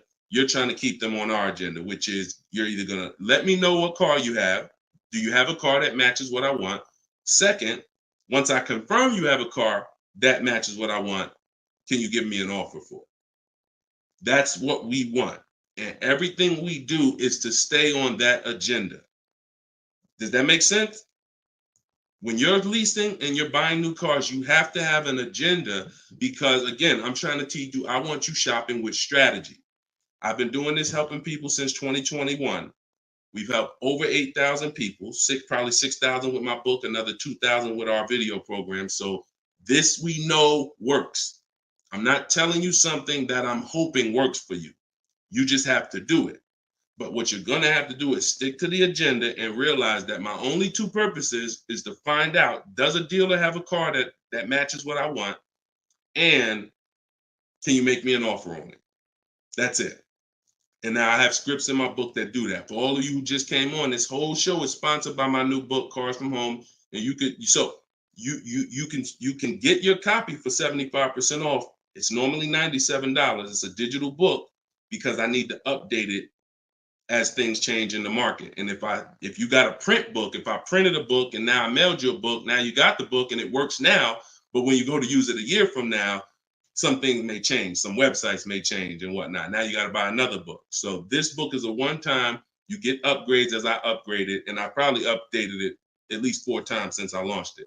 So get your copy for 75% off in my TikTok bio, but you only got 30 minutes. Once 30 minutes passes, it goes back up to $97, which is still a great price, by the way, because you're going to save thousands of dollars using it in my Instagram bio and my TikTok bio. So you're never getting to the point, Mr. Martinez, where you are giving a person an opportunity to run your credit, because everything you're doing is at home requesting information.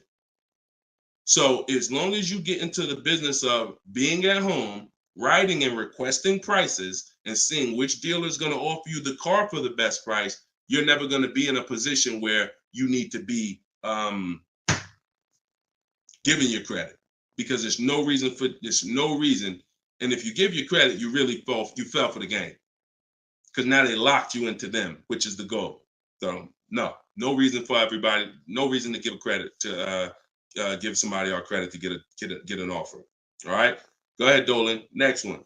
Type your questions. I see a lot coming in from Instagram. I'm in the dealership right now. Vital on Instagram. Keep that up. Keep that up, Dolan. Vital just said I'm in the dealer right now. Now, if you're there negotiating, then you're never going to get the best deal. You're never going to get the best deal. Understand, y'all, I'm not playing games. For those of you who don't understand what we really do here, like, this is Greg right here. Greg used our strategies. He got a $56,000 Kia EV6 win. He got it for $527 a month on his lease, no money down. That's through bids. That's not through negotiations. Danielle's lease, $44,000 Audi A3. She got it for $550 a month, no money down. You know, this is on a purchase here. Sean bought, and some of you may have these cars and look at your payments. And you're going to say, Dad, Deshone, I got that same car, man, and I ain't get that price. That's why I'm trying to tell you to listen. And like, we're not regular here. And sometimes I think, like, I'm not the public. I could be in the car business making $200,000-$300,000 a year if I wanted to. This is not God's plan for me. I'm trying to give you the game, but you got to understand who I am. This ship has sailed. We've been doing this for thousands of people since 2021.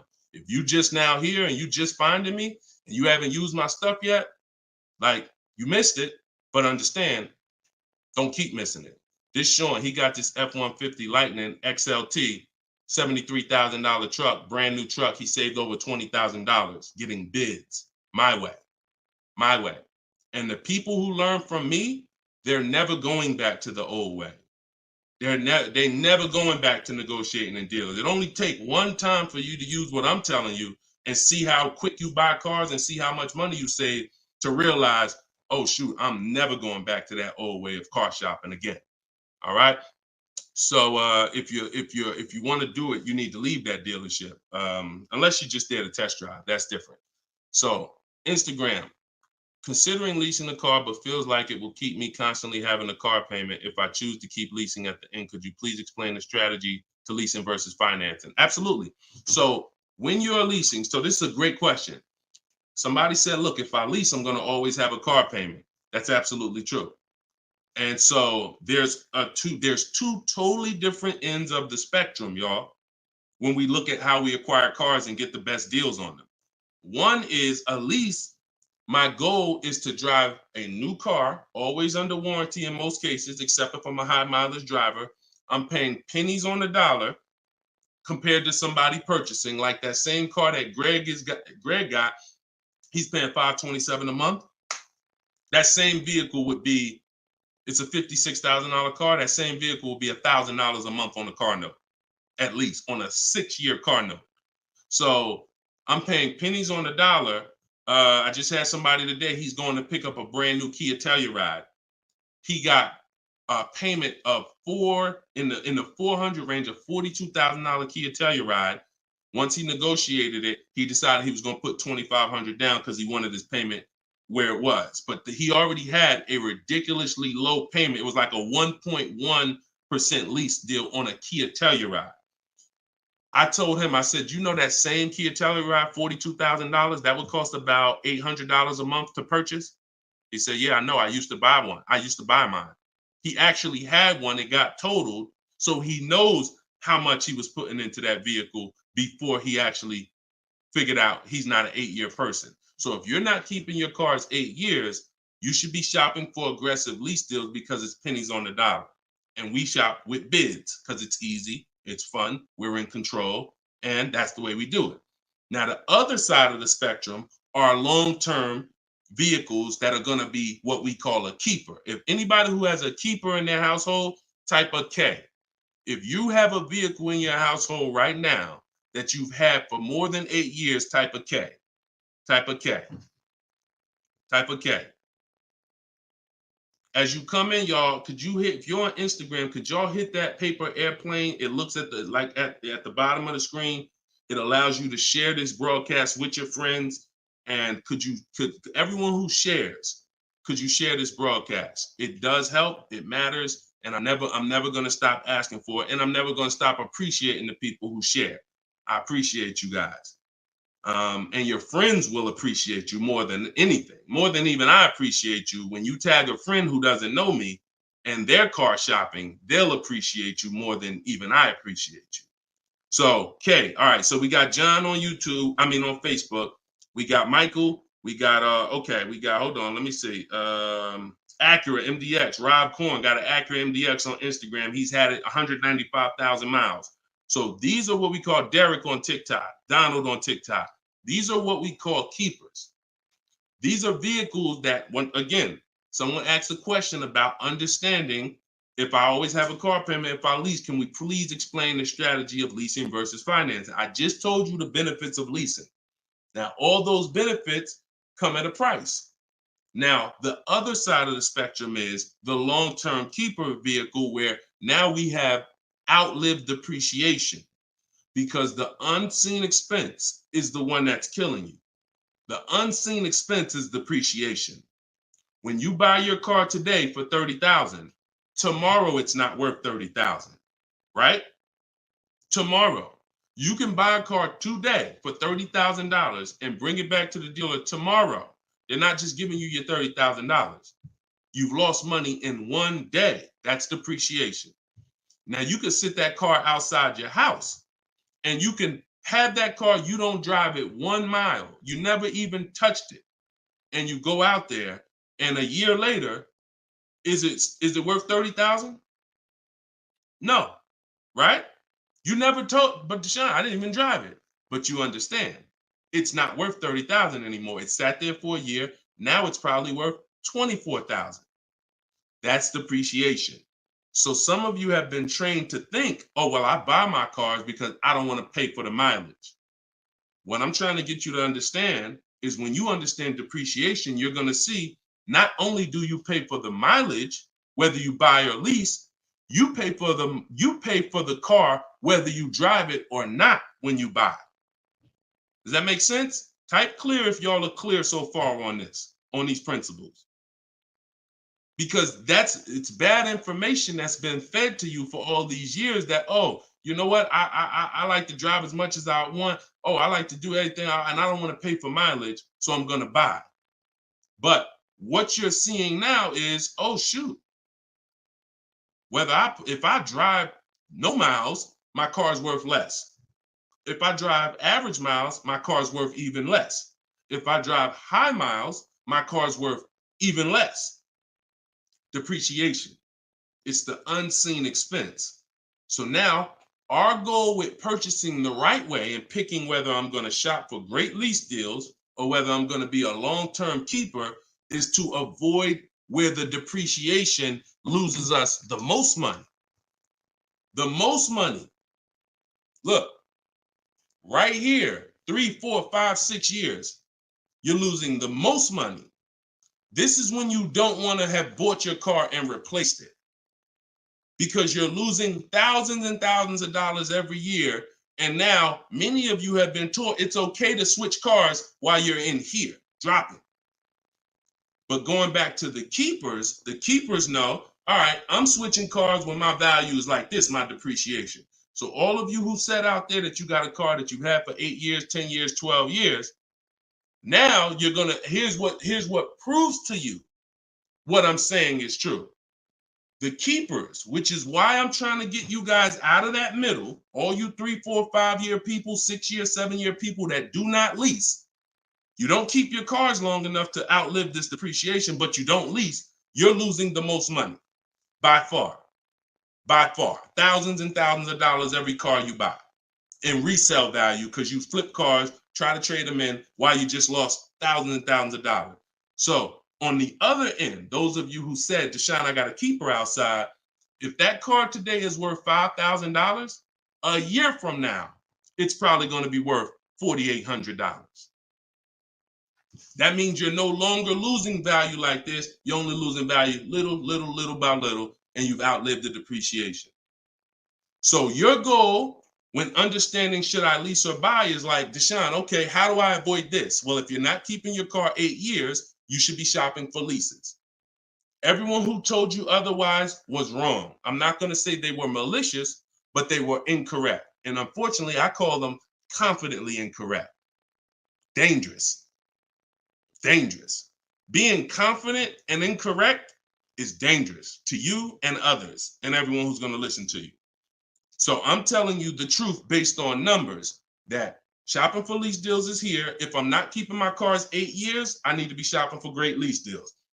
If I'm going to keep my car more than 8 years, then I'm going to purchase and I'm going to make sure I get a car that's going to last 8+ years so that I can outlive the depreciation and win with long-term ownership. But I'm not stuck in the middle. Clear? Clear?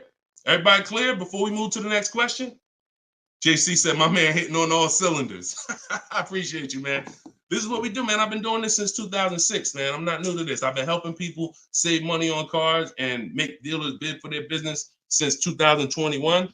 And that's what I'm known for. Here in New Jersey, people know when I had my brokerage, Deshone is the person that helps people save money if you listen to him. If you don't listen to me, God bless you. I wish you the best. All right, so for all of you, cue the next question up, y'all. For all of you who just jumped on, this whole show is sponsored by my new book. Everything I teach is out of my new book. It's called Cars from Home, 7 Steps to Saving Time, Money, and Avoiding Dealerships. It's normally $97, but as part of our launch, you can get your copy for 75% off. It's a digital book. It'll be in your inbox in literally 3 minutes. And if you're on TikTok, you won't leave the broadcast, so you don't have to wait until the show is over to click the link in my bio, get your copy, and then you can come back and listen to the rest. Same thing on Instagram. And we got something in the comments for Facebook and YouTube. You guys can click the comment section, or if you're watching us on television, you can scan the QR code with your phone. All right, let's go, Dolan. Shoot that next one up, brother. Let's keep these questions coming, y'all. Keep typing them. And again, we're live right now, Wednesday. This is our Wednesday 12 p.m. live stream. I want to make sure I keep saying that because we broadcast these shows all day long so that some of you could tell your friends if they missed the live show, they can still see the broadcast. But right now, it's Wednesday, and this is our 12 p.m. live. So ask your questions. This ain't a rebroadcast. JC said, could you please share with us your insights on how to best eliminate dealer add-ons, addendum lists from the deal?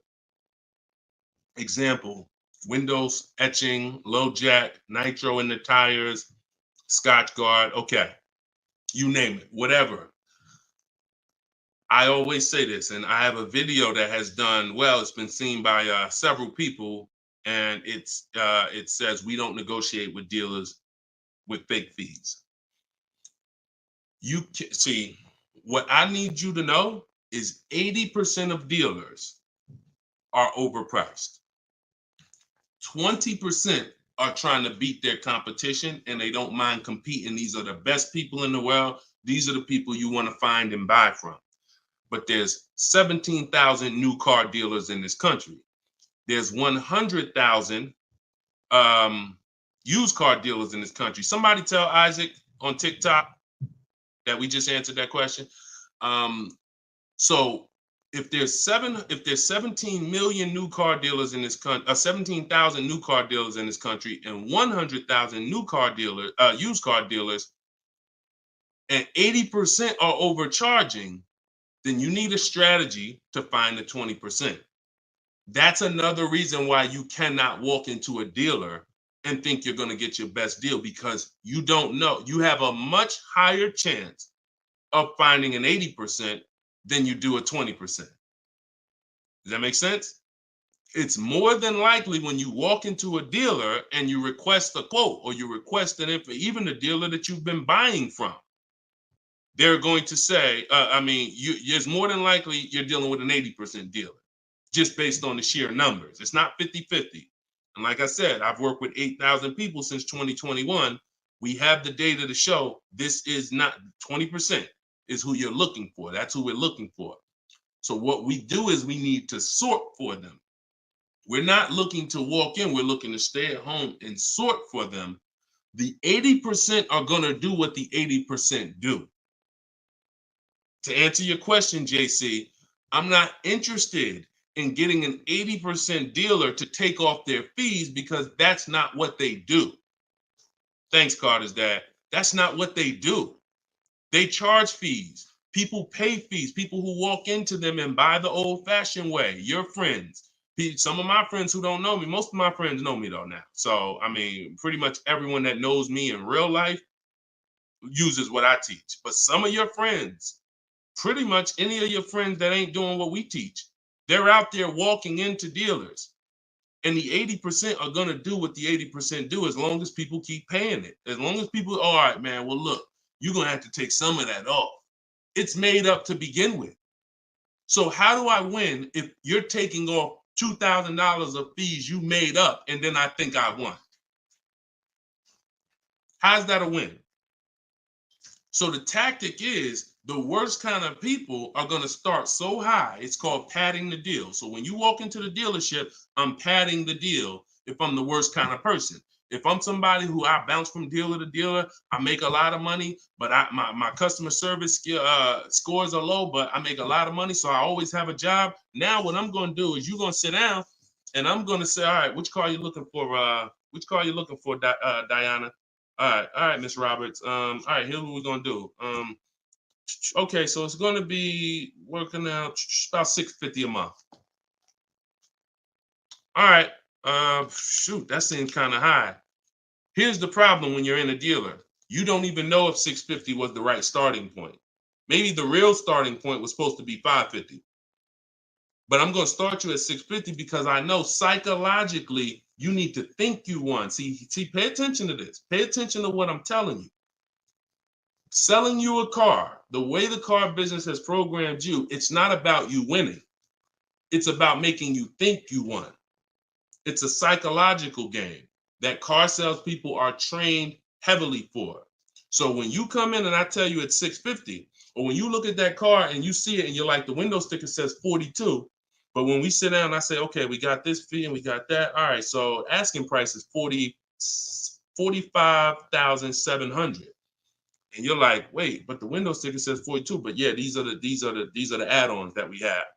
All right, now I'm starting so high that I can take off money to make you think you won, and I still end up winning because I really didn't take off anything. So this is why we don't play the games of back and forth with fake fees. What we do is we sit at home, we get bids, we look at, if we're looking at pre-owned cars, we're looking at the marketplaces, we're narrowing it down, because my strategy for shopping for used cars is different than new cars. New cars and leases, we use something called the 25 to 5 strategy. That's when we reach out to 25 dealers to get 5 quotes. Used cars, we use the multiple marketplace strategy, where we go to all the used car marketplaces and now we look at what the low price is in the market and we sort it down to our top 3, top 5. And then we take it, we got to make sure there's no fake fees on them, because that's a tactic they'll use on used cars. Fake fees, put a price out there. So everything is a screening process. That's what I want you using, a screening process, a sorting process, so that the best deal reveals itself. You don't negotiate for it. But we don't try to turn 80% dealers to 20%. They're never going to be that. Maybe they will if we change the whole industry, and they won't be able to keep their job if they don't change. But for today, 80% dealers are going to do what 80% dealers do. That's not our job. Our job is to find the 20%. Clear? Good question. Great question. Shoot the next one up, Dolan. We're live, y'all. This is Wednesday. This is episode 5 of Car Shopping Questions and Answers. We don't usually do a live show Wednesday. It's usually Monday, Tuesday, Thursday, and Friday at 12 and 3 Eastern time. So that's the schedule. If you're like, man, Deshone, I want to make sure I tell my coworkers, I got people in my church, they need to see this. Tell them Monday, Tuesday, Thursday, Friday, 12 p.m., 3 p.m., we're here live. But all day long, we rebroadcast these lives so that even if they miss it, they can watch the show and watch the rebroadcast. Go ahead, Dolan, shoot the next one up. What if your car is damaged and you want to trade it? Okay, great question. And what you'll notice is a lot of people are going to ask the same question you have, because many of you are in the same situation. So what if your car is damaged and you want to trade it? It depends on how bad the damage is affecting the value, in my opinion. So let's say you have a vehicle that is barely drivable. You're selling it in its worst condition, and it's making, example, let's say you got a BMW, older BMW, the transmission's slipping, or the transmission's out, it doesn't drive, or it needs an engine. Something where literally the integrity of the car is totally compromised. That car is almost worthless.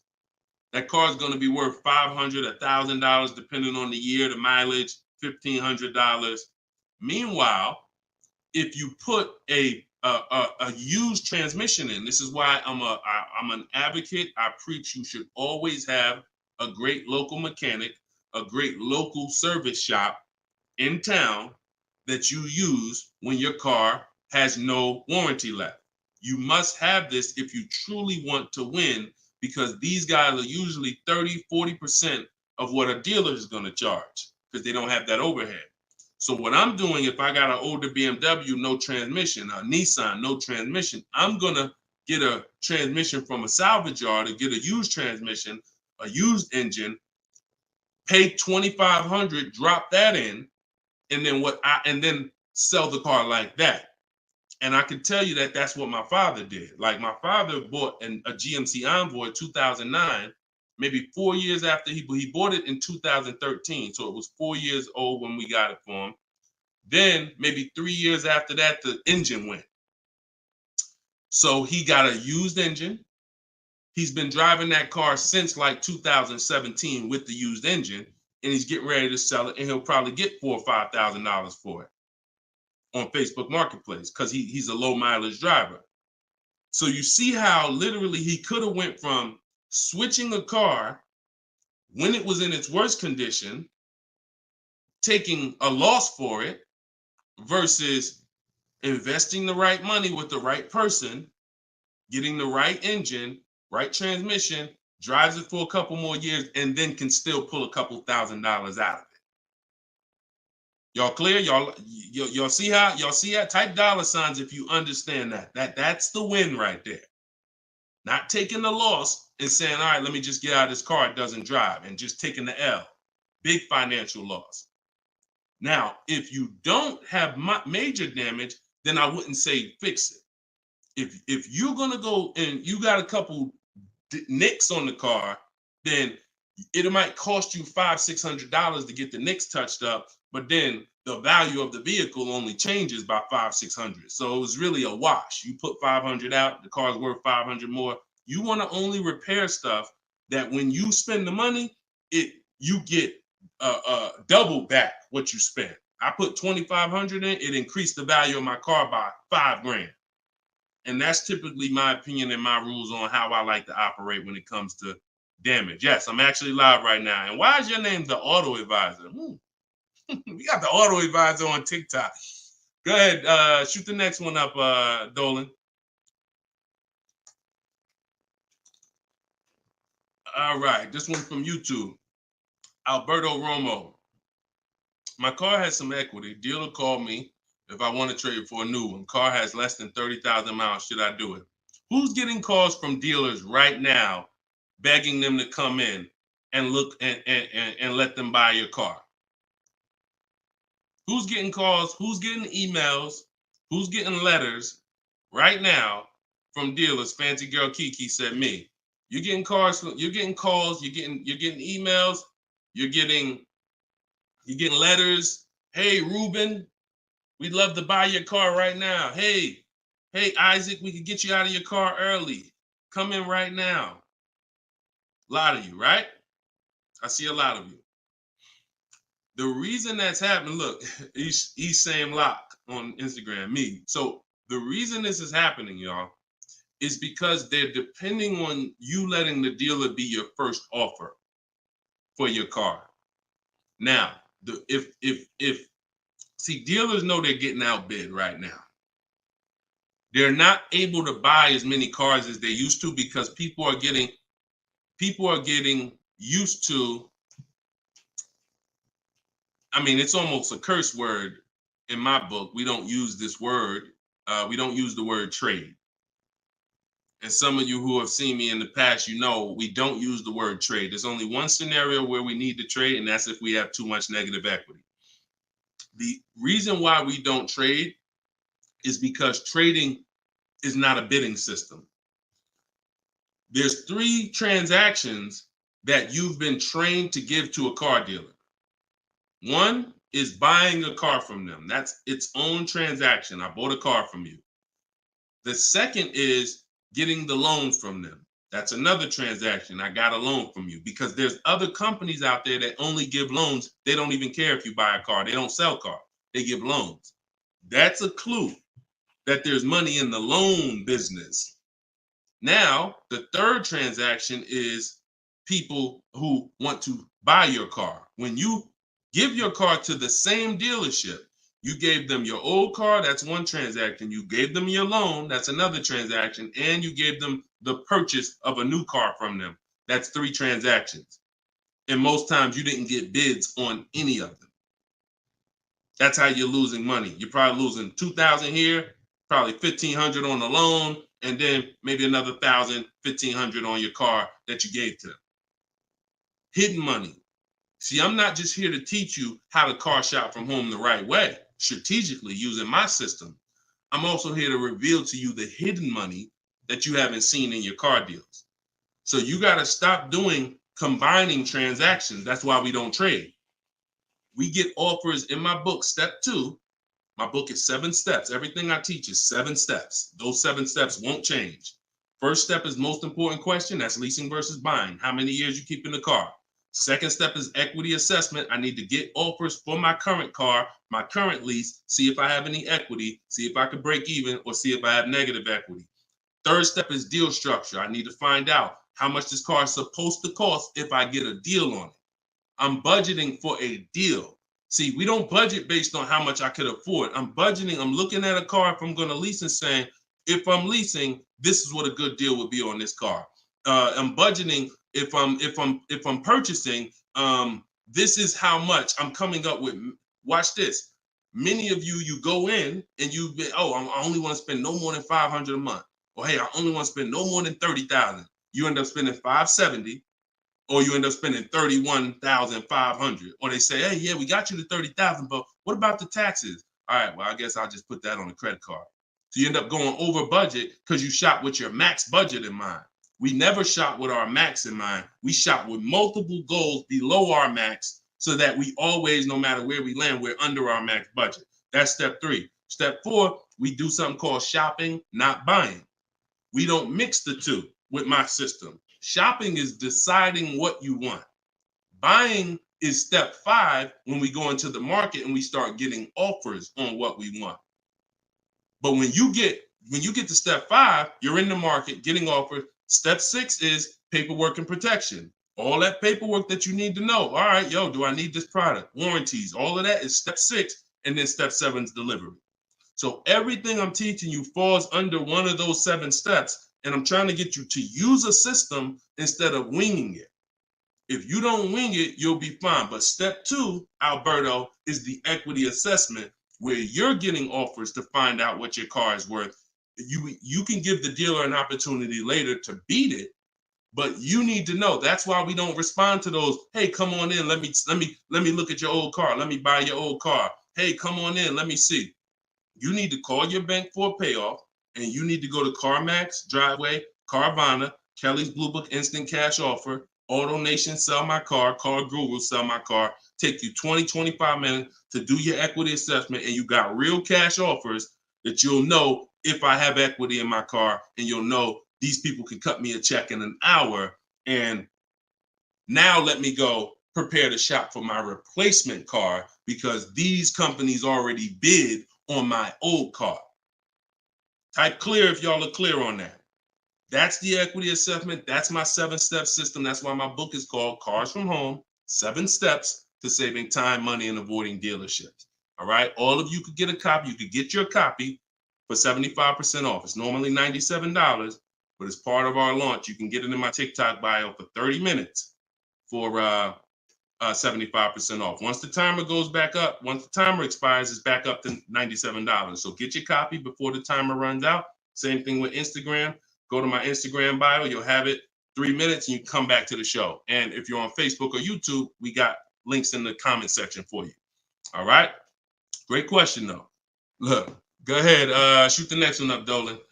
It said, this man, bro, spitting gold fire for real. I hope this isn't going over anyone's head. Me too, bro.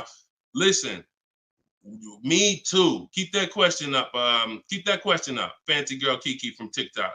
But me too, bro. Like, I'm sitting here, man, and I pray every day that the Lord help me to look. I want you to even see. I gotta unlearn. That's why I represent this brand.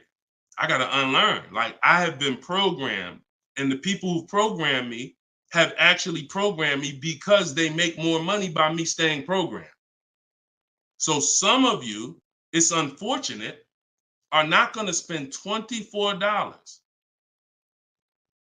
You're not going to spend $24. Now, I had people get the book for $97. It's people that might be on here that say, man, I got the book before we even had this sale. $97, but some of you are not going to spend $24 to get the book. But you want to go into a 5-figure transaction, a 5-figure, $10,000, $50,000, $100,000. Some of you who are buying luxury vehicles and exotics transaction, but it's something about not, and that's just unfortunate. All right, fancy girl Kiki from TikTok. Is it true that you can have your down payment go towards your payments? So all right. So when we're working out our loan, again, this is still combining the loan and the purchase of the car. Because when you're actually trying to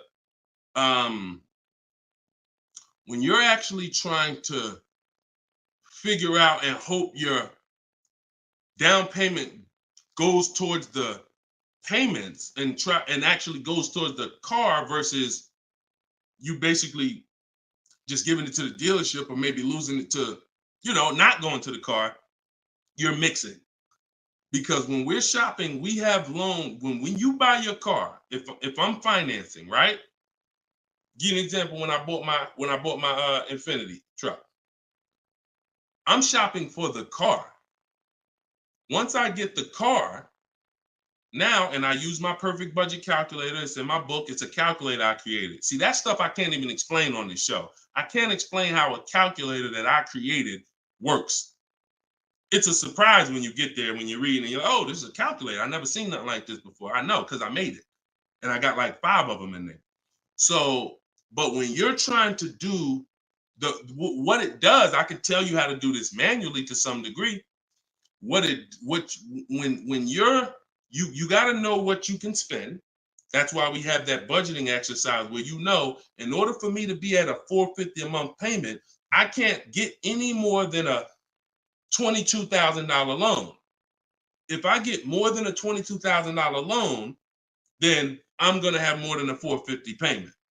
So now you might say, okay, 6 years though, because if I go 6 years on the loan, then maybe I could get like $25,000 depending on my interest rate. But I need to know how much car I can buy based on where I want my payment to be. So now once I establish that in a budget exercise, you can do that with some calculators online, try to, but you have to account for taxes. The reason why these calculators don't work well, because they're not going to account for the taxes. They're not going to account for, any down payment you want to put in, and they're not going to account for any equity you may be getting. And then they're not going to give you these goals for, all right, a 5-year loan or a 6-year loan is 2 different prices. $450 a month for 5 years is not the same as $450 a month for 6 years. If I get a car at $450 a month for 5 years, I got a better price on it than if I got it for $450 a month for 6 years.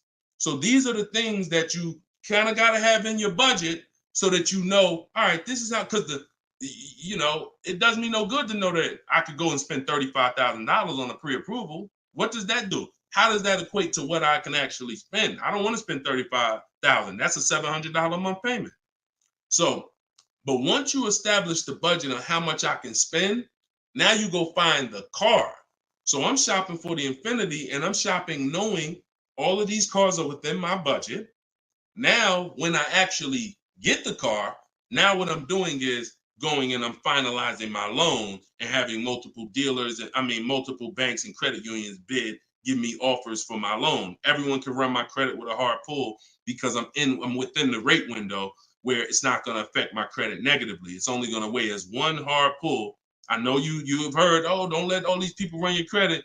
If you do this right, according to how you're supposed to rate shop, you can Google rate shop. In fact, I'll show you right now. I'm going to share my screen so y'all can actually see. See, it's the information you don't know that's costing you. It's the information that you don't know that is costing you. Look, if I go to Google and I type in rate shopping, Experian. Experian has a whole article. Let me know if y'all can see my screen. Hold on. Oh, wait, hold on. Entire screen. Look. So I go right here. Rate shopping. They have a whole article about how to properly rate shop. And let me see. Look, the FICO score window is 14 to 45-day period, depending on which version is used to calculate the score. So we do it in 2 days. We do it in 2 days. So we don't even use the 14-day window. That's why we don't let anybody run our credit with a hard pull until after we already find our car. So now you come in and you are I'm letting all these people run my credit to get their offers for my loan, their offers for my interest. And then what I'm doing is whoever makes the best deal there, I'm calling the dealer and I'm giving the dealer an opportunity to beat it. Because the dealer has another 7, 8, 10 banks that they might, let me see if I can beat that because I like to earn the business. And that's what I call the bank bidding war blueprint. So I'm putting that when you get my book, you actually get the bank bidding war blueprint because I haven't combined it with my book yet. It's going to take me probably about 30 days to combine it into my book. So I just send the book and I send the bank bidding war blueprint. That strategy right there is called the bank bidding war. So we're not worried about if our down payment's going to go to the car, because our loan is always worked out with the bank, not with the dealership. Okay? Separate these things. When you start separating these things like I want you to, you're going to see I can't get into the same trouble I used to get into. Okay? Go ahead. Shoot the next one up, Dolan. Great question. Are you even actively selling cars, or are you just selling books now? No, we're all in the education business. I haven't sold cars since 2020. TikTok, what's the best way to approach a used dealership? From home. All the marketplaces. So you don't want to, if you're shopping for a used car, you cannot afford to miss a place where a used car is. What does that mean? Car Gurus, Auto Trader, Carfax.com, CarMax.com, Carvana, Driveway, eBay Motors. There's 8 marketplaces that we use. Vroom used to be on there, but Vroom's out of business now. So, and we don't use, people will say, why don't you use Auto Tempest because it pulls inventory from all of it. We don't use a third-party site, because what it's doing is pulling, it's not going to pull all the inventory, because no one's going to give this third-party site permission to just pull all their inventory, and now people start going to the third-party site instead of coming to them. So we just go direct to the marketplaces. And then the first thing we're doing, once we know our budget and what we can spend, we're going and we're looking for our car. But we are not going, the first thing you need to do if you want to get, y'all know, like, what I'm famous for is teaching people how to get below market deals from home. Below market deals. When you're getting below market deals, you have to realize there's 2 other categories of most people paying. Some of you have been paying market value. Some of you have been paying above market value. So below market value means there's 2 categories that we want to buy below what they're paying. Okay? So we got to have that in our mind. Below market. Like when you look at Eddie. Look at Eddie.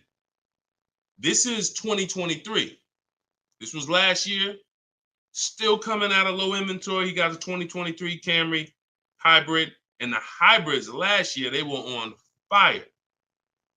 On fire. Like, so they were still charging $2,000, $3,000 over sticker price for the, he got $2,086 under MSRP getting bids. That was his lowest bid. Okay? He said, I had a 1-week window. So those of you who are like, Deshone, I need a car in a week. When you get bids, it ain't nothing. He said, I actually completed the process in 4 days.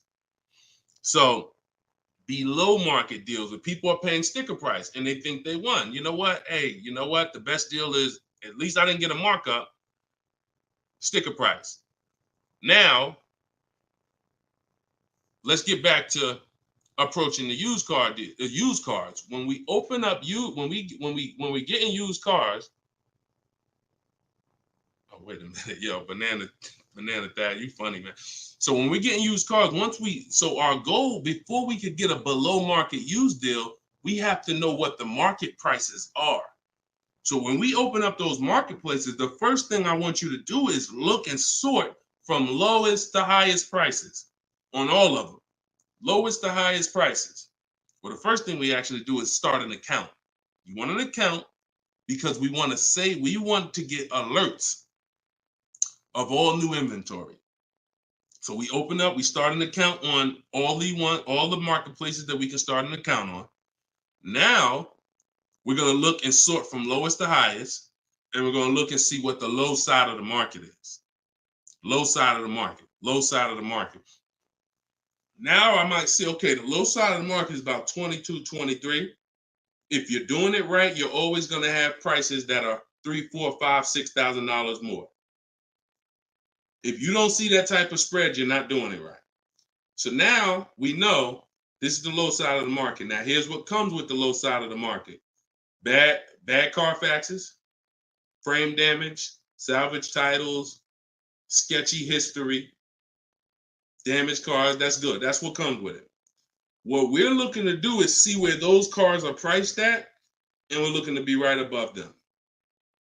And from there, we have a particular system of how we're going to sort based on title history, service records, extremely important. We will not buy a used car without great service records. Then we go to accident history. There's a couple different types of accidents: serious accidents, airbag deployed, vehicle towed. All of this is serious accident. I appreciate you, JCAA. Shout out to the sharers on TikTok. Now we go to, then we need to verify there's no bogus fees, because that's a narrowing down. Now that'll narrow us down to like a top 3, top 5, top 7. But some of those vehicles are going to have bogus fees, guaranteed, guaranteed. And this is not always happening day one. That's why I don't want you waiting until you need a car to go shop. I want you in the market early, a month, 2 months, 3 months before you need a car, so that you can watch the market. And when you can watch the market, you have much more leverage. You have much more flexibility. You can say no. You can see where the price trends are, and you can get alerts. Many times, it's the alerts of the new cars that's going to be the car you take down. Because when once you know the low side of the market, now you're getting alerts. Every new car that hits the market, boom, soon as it hits, I can look and see, oh, that's priced on the low side. Now I look, oh, shoot, frame damage. Oh, shoot, salvage title. Oh, shoot, whatever. And eventually one pops up and you're like, oh, good Carfax. Oh, good title history. Boom. And now we're preparing to get ready to take that car off the market. We can't test drive used cars until we're ready to buy them, though. That's the only reason we can't do 100% of our used car deals from home, ever. New car deals, we've had people throughout, use my book, in my course, everything. 100%. Dealer delivers the car. That can happen. New cars and leases, 100%. Used cars, we can't.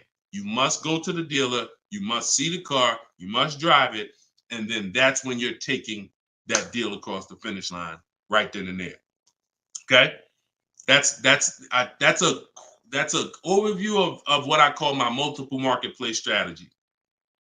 If you do that, you win. I mean, there's no guarantees in life. So I'm not here to guarantee, but I am here to say, you haven't had strategy. When you're using strategy and boundaries, you haven't had boundaries or strategy. You add boundaries and strategies to your car buying, 99 times out of 100, you're going to win more than you used to win. All right? Go ahead, Dolan. Shoot the next one up. Does your book teach how to sell and grow? I don't really know what that means. Sell and grow. This one's from TikTok. Do I get a discount for paying cash for a car? No. I know a lot of people told. Who was taught you get a deal for paying cash? Type a $sign if you were taught you get a better deal for paying cash. I got the book, the cheat sheets, awesome. Service connected. Don't use the cheat sheet. If you got the book, scrap the cheat sheets. The book is the nuts and bolts. The cheat sheets is an overview. I see you though. Use it. Win. So, all right. So you got Gina VL. You got I don't want to butcher your name, so I'm not even going to try. I see you on TikTok, though. I see Cozy Boy Nesto on Instagram. Okay, Monty. So my question was, who was taught you get a better deal by paying cash? All right. Now, I said type a $sign if you've ever heard this. Now, I don't want you operating with bad information. Let me tell you where this came from. And remember what I said earlier in the show. Earlier in the show, I told you, the car business is not about you winning. If you win, great, but it's about making you think you won. And I can only make you think you won based on what you tell me you need in order to feel like you win. So if you come in and say, listen, man, I'm paying cash, man, y'all got to do something better for me. I'm not going to sit here and tell you, well, you don't get a better deal for paying cash. Now, I would tell you, listen, I'm going to be honest with you. You can get this price whether you pay cash or not. So, like, there is no, but somebody who's like not going to be willing to go and tell you that, they're going to make it look like, all right, I got to make you think that the deal I'm giving you is because you pay cash. This originated from when dealers used to finance cars. There are still people And you may be one of them who think the dealer owns your car after you get it. That's why there are people who say if they can't afford a car, they say, man, I'm gonna get a dealer back their car. It's not their car anymore. Unless you're dealing with like a buy here, pay here place where they're actually extending the loan to you, it's not the dealer's car anymore.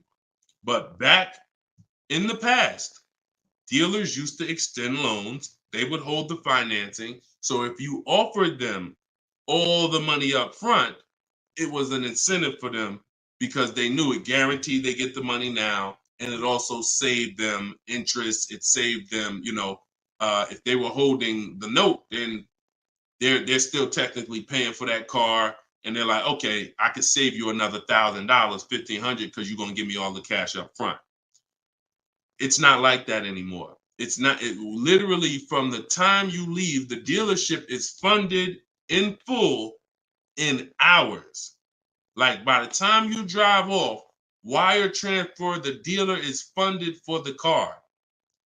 The funds come from Bank of America, Chase, TD, M&T Bank, whoever it comes from, wired to the dealer. From that point, it's between you and who? Who's on the title? Who's the ones calling you if you don't make the payment?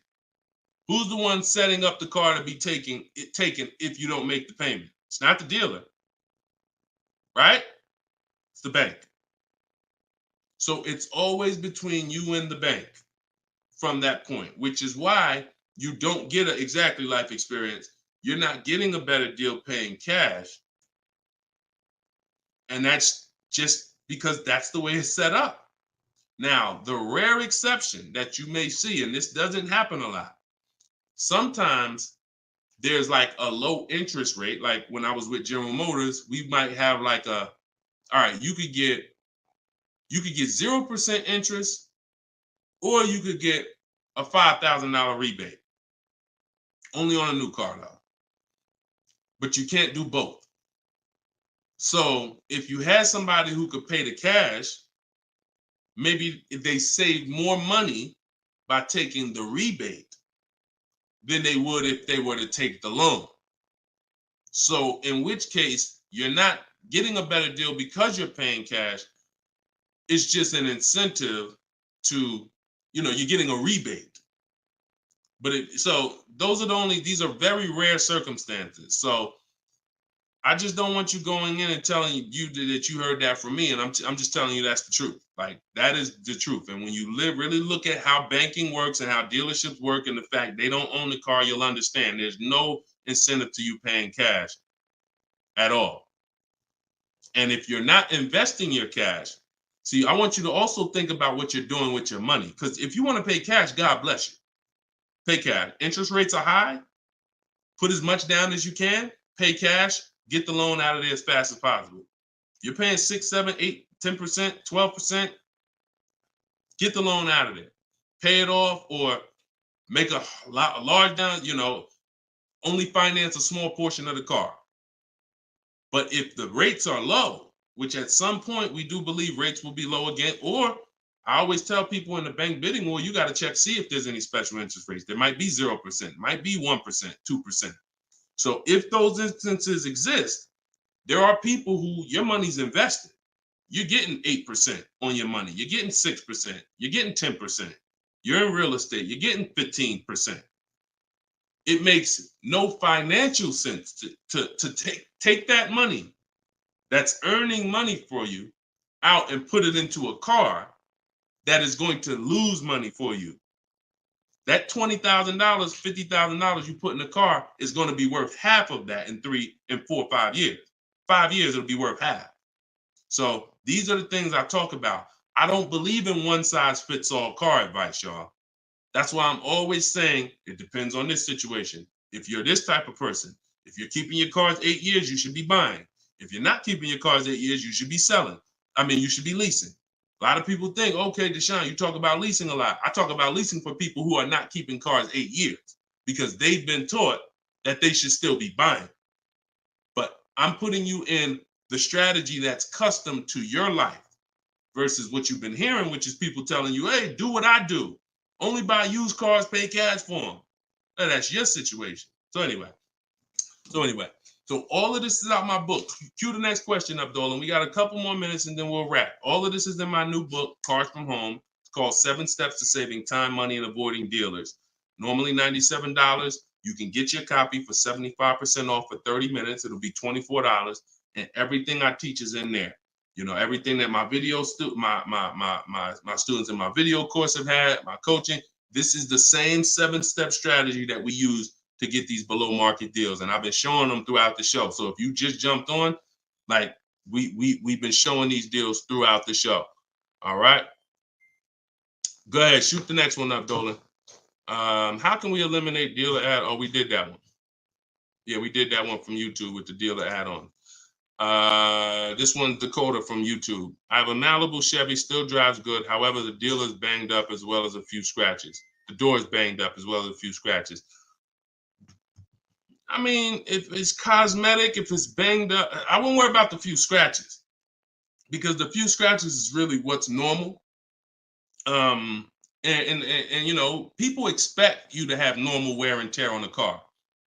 Some people think, hey, if I have a, you know, even with leasing, you're allowed to have wear and tear, a couple nicks, dings, they allow that. They don't expect you to bring the car back perfect. Same way with this. But if it's a big dent that would be an eyesore and you can get a company like Dent Wizard or something like that to come pop the dent out, then I would do that. That might be $200, but it might make a buyer pay, you know, $1,000 more for the car. Because if I come and I see the doors banged up, I probably want $1,000 off depending on what you asking. But if I come and see you done smoothed it out, now you could ask, and I'm less like, you know. So that stuff that you can put a little money in that gives you a bigger return when you go to sell a car. Okay, in my opinion. Okay, show and tell. I have the book. Is Maps Academy different? Yeah. Maps Academy is my video program. The book is the 7 steps. I have a video library that's 7 steps in video, and then Maps Academy is, you know, my video program, and I coach people. So we do these Zoom calls, so we make sure we answer questions. So I always say, get in where you fit in. You know, get in where you fit in. I don't care how you get the information. Get the information. You want to get it from my free videos on social media. You want to cycle through those. I got hundreds of them. Piece things together. Get in where you fit in. You want to be on the live show. Try to piece it together. You want to get the book. You want to be in the video library. You want to coach with me. Whatever. That's what I'm saying. It's no excuse. It's no excuse for any of you not to be getting below market deals when the information exists. And it's thousands of people that testify about me. I'm not new here. We got over 2 million followers. If I wasn't helping people, it would have been out by now. Somebody would have wrote by now, oh, this guy don't do what he said. I got thousands of people around this country, testimonials, hundreds that we done just grabbed, boom, boom, emailing us, yo, look at my deal, look at my deal. So it's just, you are just now discovering what we do. But understand, we've been doing this. All right. All right. All right. Go ahead. TikTok. What would be the sweet spot year in buying a used large SUV, Suburban or Expedition? Much as you could afford. You see, so when you look at quality, this is why I like to have multiple goals. Because what I like to do is I like to have a goal, right? 5-year loan, no down payment. That's one price. 6-year loan, no down payment. That's another price. 5-year loan with the money, you know, I might say, okay, if I have to, I can put $5,000 down. You know what I'm saying? Some of you, that's realistic. That's how you look at it. Man, if I have to, I got $3,000 I can put down. If I don't have to, I don't want to. That's why when you use my perfect budget calculator, which is in my book, step 3, when we're budgeting, we're deal focused budgeting. Here's what you want to know. If I want to be at $450 a month, how much is $450 on a 5-year loan, no money down? All right, that's one purchase price. Now, second tier, $450 a month, no money down, 6-year loan. I told you, I pay more if I had $450 for 6 years than I $450 for 5 years. So that's the next step up. Then I say, okay, 5-year loan using my down payment money. And then my max budget would be 6-year loan using my down payment money. But understand, I'm still under my max budget. I don't care if I have to go, and then we have another step where some of you have an old car. You have an older car, you're going to be selling it. You got 3,000 equity, you got 5,000 equity. That's also in there. So then it'll be no down payment, no equity. No down payment, no equity, 6 years. Down payment, no equity. Down payment and equity. See, all of this is below my max budget. Once I do a 6-year loan, my down payment and my equity, I'm not mad because I'm still under my max. Now, if I go above that now, if I wanted to do 5 and now I'm doing 6, or if I want to do $450 a month and I'm doing $480, now I've gone above my max budget. So my system for purchasing, we use this for new cars, used cars. Anybody who's getting a loan, this is what we do. This is in my book. My calculator generates those 6 goals for you. So when we say sweet spot, my first target is that first goal. That's my first target.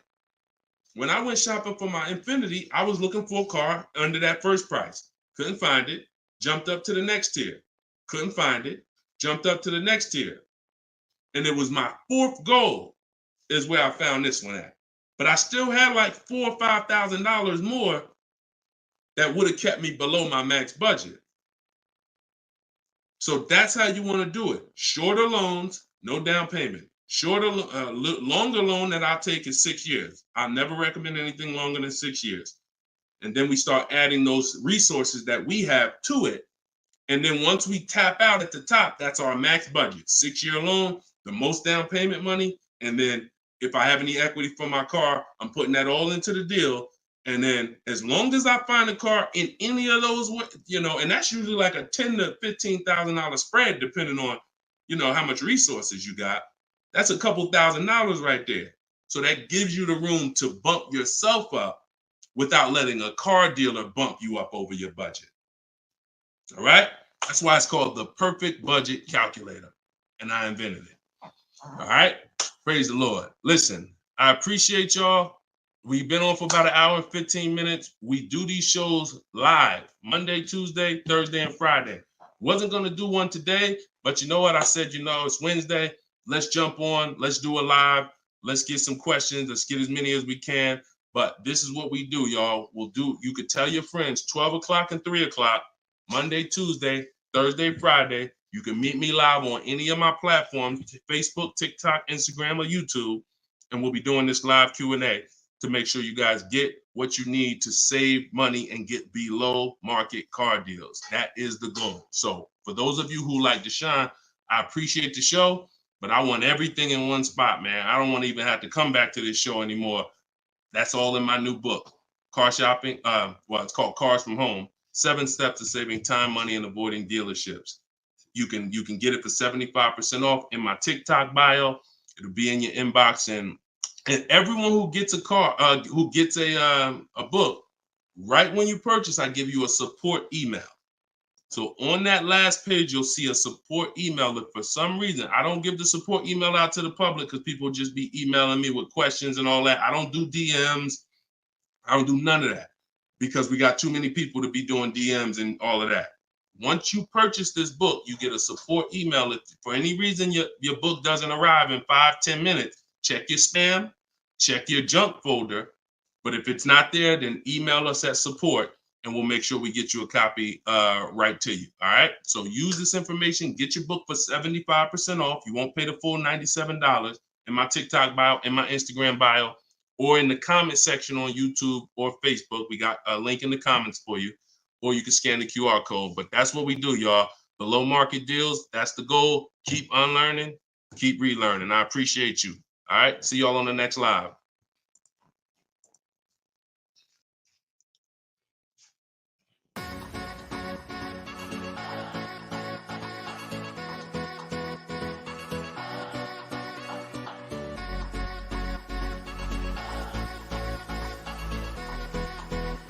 The worst possible thing you could say when you walk into a car dealership. I spent 5 years with Mercedes-Benz, 5 with General Motors, and the worst thing a person could say when they walk in is if you could just get me to this payment, we got a deal. So your loan's probably still like 19, which means you got to pay to get out. You're upside down. It's called negative equity.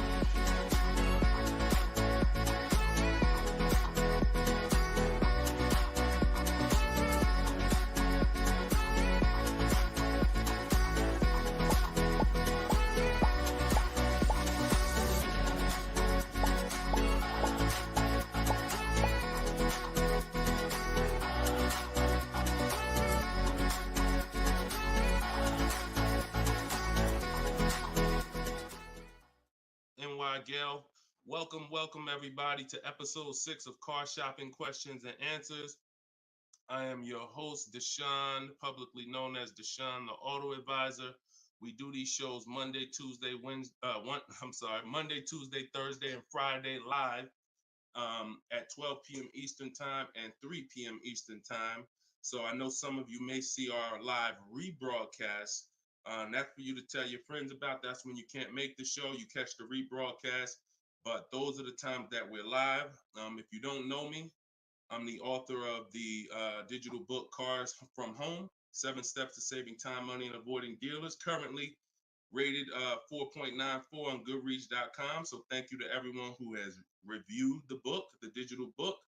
All of you can get the copy for 75% off during the show for the next 30 minutes. You'll see when you click the link in my TikTok bio, there is a link, there's a button for you to get 75% off. So you won't pay the normal $97 price. Same thing with Instagram. And you guys on Facebook or YouTube, you can click the button in the comments and you can get your copy. So come on in, start typing your questions.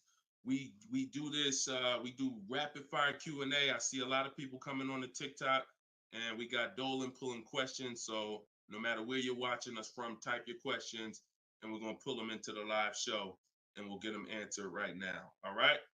So I'm excited about this show. I see we're continuing to see people getting below market deals. If you don't know that the goal is for you to get below market deals, and the goal is for you to not spend more than 30 minutes in a car dealership. I spent 14 years in car dealerships.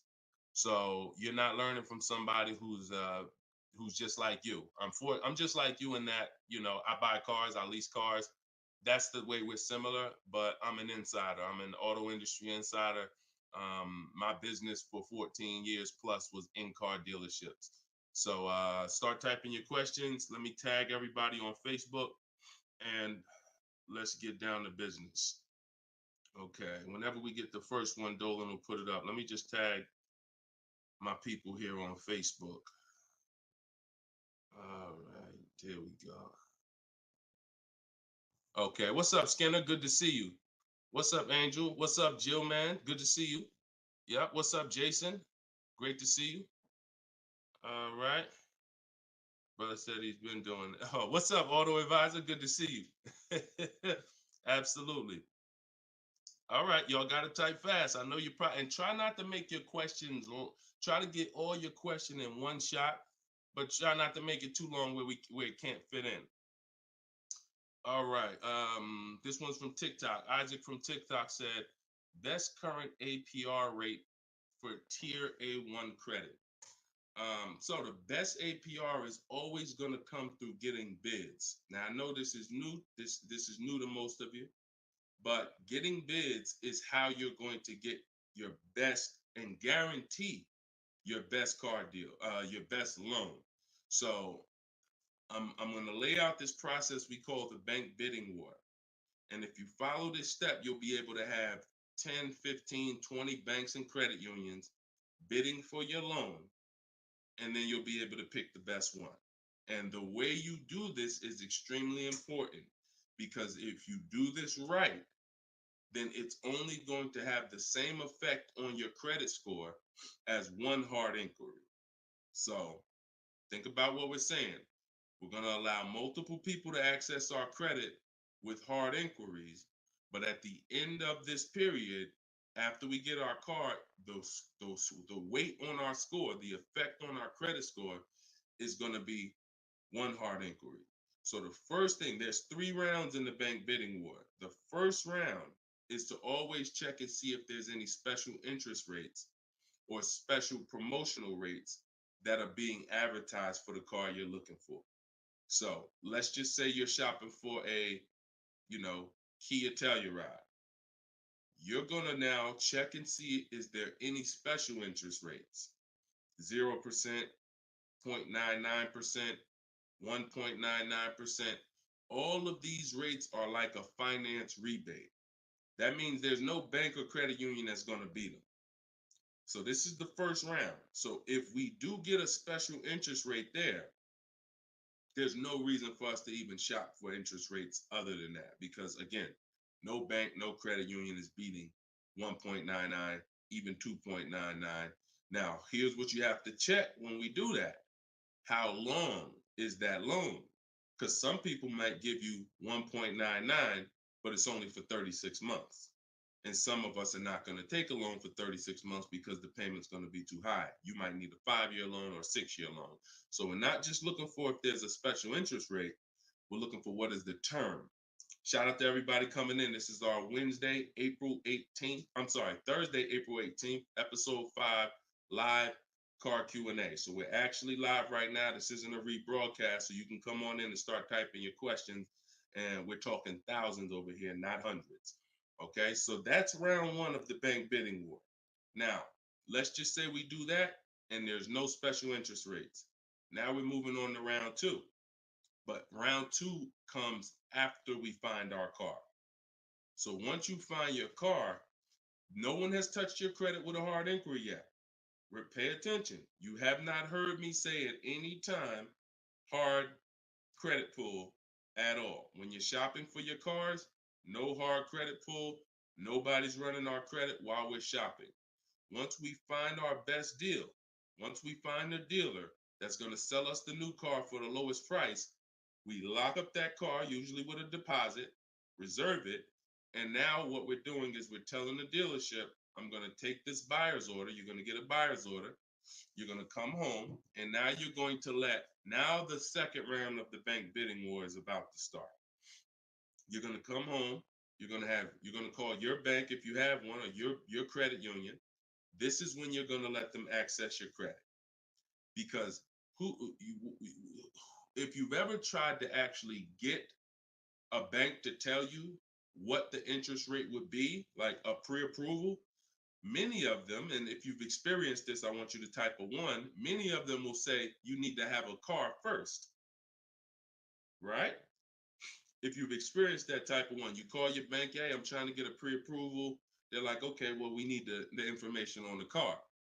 And you're like, well, I'm trying to get the pre-approval so I can go get the car. So that's why we don't follow that process of getting a pre-approval beforehand. Look, Marinette, you've experienced it on Facebook. So when we look at having the buyer's order for the car that we reserved, you have everything you need now. You have everything the bank could want. And you're now going to call your bank, or if hopefully your bank and credit union has a website, you could do this all online. And you're going to get as many approvals, offers as you possibly can. In my book, I list a couple: your bank, your credit union, online banks, Lightstream, community credit union, everybody who can lend in your state, you want them bidding. This is very important because some of you haven't been trained to see. My job is to not teach you just how to buy from home and make people bid for your business. My job is to show you everyone willing to listen. If you're willing to listen, I'll show you where the hidden money is in your car deal. The money you have not been trained to see, or the money you've been trained not to look at. And the people who have trained you not to look at this money are usually the people that's making the money. So you have to see that one point. Let me give you a scenario here. Let's go to an auto loan calculator so you can see how much money is just in your car loan. Just in your car loan. And we're going to do a couple different interest rates so y'all can take this serious, and you'll see why you need to be getting multiple bids for your interest. So if I'm buying a $30,000, if I'm looking to borrow $30,000, let's take $30,000 for an example. Average, pretty good average. Average price of a car is probably higher than that, but let's use 30. Now, if that interest rate is 5.99, total interest paid is $4,791 over the course of 5 years at 5.99. If the interest rate is 7.99, total interest paid is $64.89. That's over $2,000 difference. 2 points, $30,000 loan. Now, some of you are going to be borrowing more than that. Some of you are getting $50,000 loans. Interest at that same 7.9 on a $50,000 loan is $10,815 over 5 years. Now, if you can get 2 points less, 5.99, interest is $7,984. This is $3,000 difference. So, do you see how if you're not getting the best loan offer just as serious as you're taking trying to get the best price, you get a good price and then you'll give it back to the bank who's giving you the loan. So this is why we get big. So we're now going to let all these people run your credit. This is when you do your hard inquiry. You don't do it before this. Hard inquiries, credit unions, online banks, your bank, your credit union, everybody's bidding now. And now what you're going to do, once you take the best offer from that round, that's round 2, that's when you're going to call the dealer and you're going to tell them what that best offer is and see if they can beat it. Because the dealership has another 7 to 10 to 12 banks that they're going to be competing to try to get your business. So this is the bank bidding war. So when I created this product, and if you do this right, as I said, what I know you were taught, who was taught, be honest, we're live right now. This is our Thursday, 12 p.m. live. Who was taught, don't let people run your credit. When you have multiple inquiries, it lowers your credit score. Who was taught that? Type me if you were taught that. Don't let these banks, don't let people run your credit. You can't have all these people doing hard inquiries or they're going, it's going to jack your credit score up. All right, look, that right was taught. Okay, look, Lisa, I see you. Hold on, let me go to Instagram so I can see our Instagram comments over here. I always got to go to Instagram Live. Okay, Diana from Facebook, I see you. Hold on, let's get Instagram in the building. Give me a second. All right, Marinette. All right, Marinette. Okay, I see you. D, I don't even want to try to pronounce your name, but I see you on Instagram. So it's partially true and it's partially wrong. You have to do it the way I just laid out for you. That's called the bank bidding war. And if you want to prove this for yourself, you can simply type in rate shopping online and you'll see this is how the credit union, this is how the credit bureaus allow you to rate shop. So they'll give you 14 to 45 days to do it. If you do it like I just told you, it'll only take 2 days.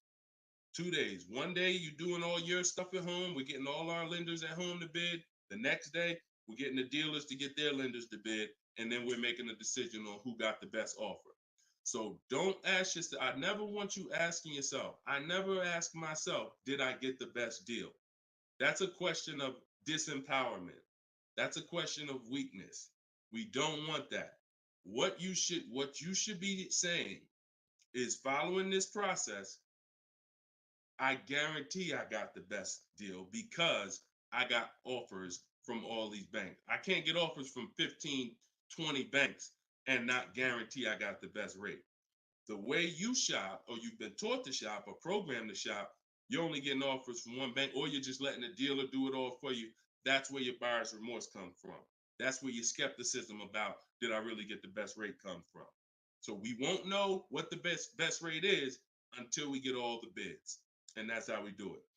So everything that I'm teaching y'all is part of what's in my book, rated 4.9 on Goodreads. It's called Cars from Home, 7 Steps to Saving Time, Money, and Avoiding Dealers. You could keep typing your questions because Dolan's going to pull the next question and you can put it up on the screen now, Dolan. Put the next question up. But all of you can get your copy for 75% off as long as you get to my website before the 30 minutes expires. This is a welcome offer. Normal price of the book is $97, and it's worth every penny. It's worth actually thousands. But special welcome offer, you get it for 75% off in my TikTok bio, in my Instagram bio, or in the comment section on YouTube or Facebook. Okay, this is Monty from YouTube. She said, my mother's looking to start a new lease soon, but she only drives 5,000 a year. What's the best option? Low mileage lease if she's not keeping the car. So if she's not keeping the car, Monty, watch this. I run this scenario a lot, and I want y'all to, because some of you, you were taught never to lease. If you stick around this channel long enough, you'll see probably within minutes that that's some of the worst advice that you've ever listened to. If you don't keep your cars 8 years, so we'll talk about that. And we show examples. It's not even up for debate. People who try to debate it, they're emotional and they're tied to old advice. So once you have decided you're leasing, which means I'm not keeping my car 8 years, I want to avoid that depreciation, then I need to be shopping for aggressive lease deals, because it's the short term. Again, this is another unseen expense, depreciation. This is why, look, when you buy your car today, you buy a $40,000 car today, you try to take that car back to the dealership a month later, what's it worth? You try to take, you buy a car today for $40,000. You try to take that car back to the dealer a month later. Is it worth $40,000? Right? No. A month. You might have even not you might have not even driven it. But that's the way depreciation works. You don't have to drive the car. In fact, here's another scenario. You could park the car outside your house for a year. You buy it for $40,000, park it right outside your house, don't even touch it. Just start it every now and then to keep the engine running. You come back a year later, that car is not worth $40,000. It's worth probably $32,000. Dang, how did I lose that much value and I didn't even drive it 1 mile? Depreciation. That's called the unseen expense. So whenever you hear me talk about the unseen expense, it's depreciation. So your job is to find the strategies, which is what I teach, to make sure you avoid the depreciation hit. So if you buy a car, Monty, even if she doesn't drive it, even if she only drives it 5,000 per year, 5,000 miles a year, like you're saying, she's losing value. And what she's doing when she replaces the car is she's hoping she could get some of that value back that she lost. It really never happens. Who understands that when you go to trade your car in, you never get what you really thought you were going to get for the car, right? Now I'm going to ask you a question. Everyone who has a car outside that's 10 years old or more, 10 years old or more, type me in the comments. Matter of fact, let me know how many years you've had the car. That's a better one. Type how many years you've had the car. And for those of you who just came to the show, this is our Thursday, 12 p.m. live show. We're actually live right now. This isn't a rebroadcast, although we do rebroadcast these shows throughout the day, all day, so that you can actually catch up, watch the replay. But this is our time. We're live Monday, Tuesday, Thursday, and Friday, 12 p.m. and 3 p.m. Make sure you're here. If you want to engage with us, make sure you're here. If you want to tell your friends, this is the time to be here. Okay. So we got people 11 years. Can Skin on Instagram, 11 years, 13 years. Jessica on YouTube, I see you. 6-year Jeep Wrangler. Well, I wanted to hear from people who are longer. 2018 Sakia. So, all right, 15 Tahoe. Okay, I'm talking about the people who've had a car 10 years or more. One thing about you that listen, are y'all worried about how much you're really going to get for that car? Are you overly worried about it?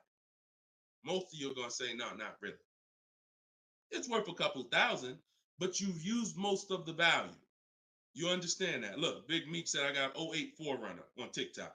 So we understand when you have kept your car long term, I'm not concerned with resale value much, because my whole goal with having this car was to use up most of the value. So that's what you do if you're a buyer. If you're not going to get to this level, this is what I'm telling you. that you are now losing because the depreciation of your car is the highest in the first 5-6 years. So in order for you to win, you have to keep that car, what I call the 8-year rule. 8 years, that's when the depreciation starts to level out, where you're not losing value like this. And so regardless of how much you're driving, that's not the key. That's not the key. Monty's mom is driving 5,000 miles a year. Who's a high mileage driver driving more than 18,000 miles a year, type HM? I want you to know, I want to cover all the bases for this question here. Oh, what doesn't matter whether you're a high mileage driver, low mileage driver, it has nothing to do with how much you drive, because that's not what's killing you. It's the depreciation based on the time you have owned the vehicle. And if you're not keeping that car 8 years, you should be shopping for aggressive leases. Now, before we go to the next question, I'm going to show y'all an example of why it is impossible. Yes, impossible. No way, shape, form, fashion. You can get a great deal if you purchase, but you should have leased. Okay? Let's use this scenario. Let's use Frina. Let's use Frina as an example. So Zafrina, she picks up, and you can see this date. She's recent. This is just, not too long ago. So Frina gets a $65,000 Jeep Grand Cherokee. She uses my system. You can see she uses the Cars from Home system, where she gets bids, multiple bids. We get at least 5. So don't look at this price and be like, oh, Deshone, that looks incredible. Yeah, that's because we get this through bidding. You get the best price. That's what we do here. So stick around, you'll understand if you're new to the show. But she's paying $579 a month for a $65,000 Jeep Grand Cherokee. Just so we can, let me level this out for y'all. If she pulls up to someone who decided to purchase because they didn't understand leasing, or they was taught never lease, so they're gonna go in, they want that same truck as her. Let's just assume they got a ridiculous, how much is a great discount on this Jeep? I want to use your numbers. Type in the comments, what do you think is a great deal, a great discount? She go in just don't be realistic though. Somebody walk in, she go in and she looking at this $65,000 Jeep. Somebody's going to purchase it though. What would be, because I want to show y'all that even at the best discount that you could name, realistic though, you're still going to lose if you purchase compared to somebody who leased. Go ahead. Throw some numbers out. What's a big discount? Okay, look. All right. I'm going to make up a number because it's like, okay, 600. No, not a payment. Not a payment. I'm talking about, okay. Aux the Pro said 20%. Now, we already know saving 20% off a new car is pretty much never going to happen, right? We can agree. That's usually never going to happen, 20% off the price. Let's see how much 20% is. So 10% would be $6,500. 20% would be $13,000.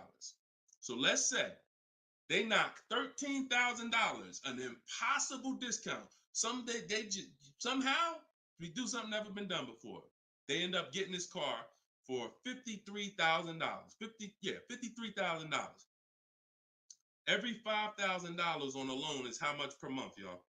Some of you know, some of you seen my videos, some of you been on the show before.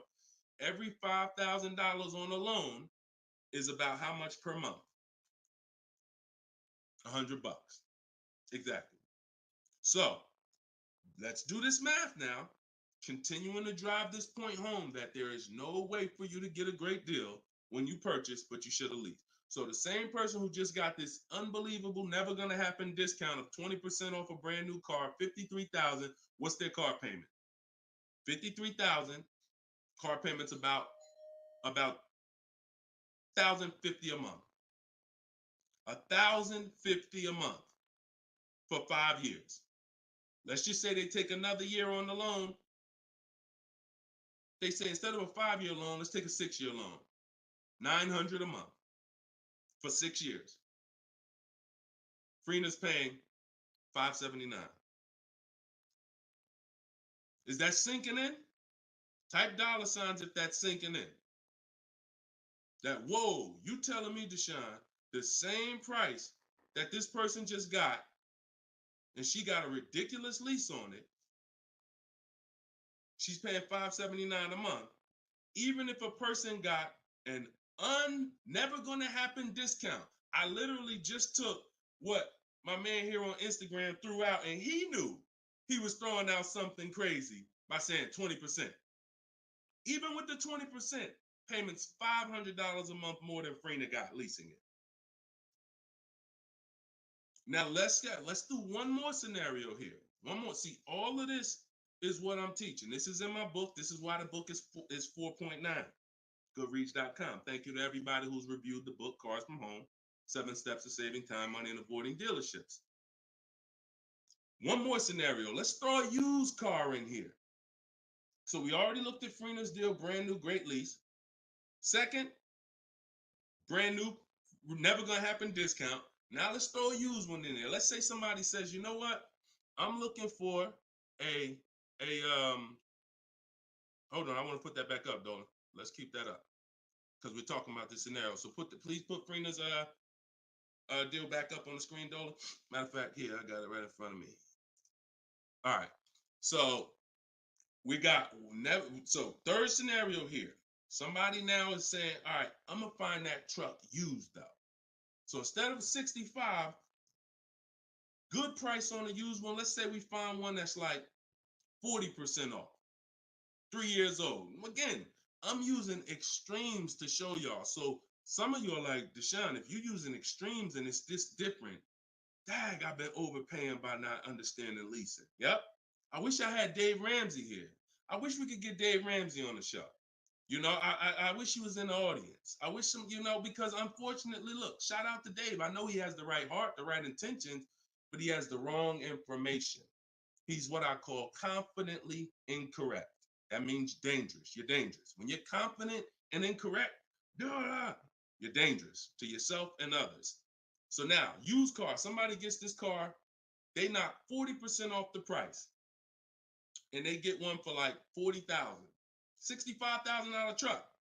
I got one 3 years old. I paid $40 for it. Every $5,000 we just said is about $100 a month.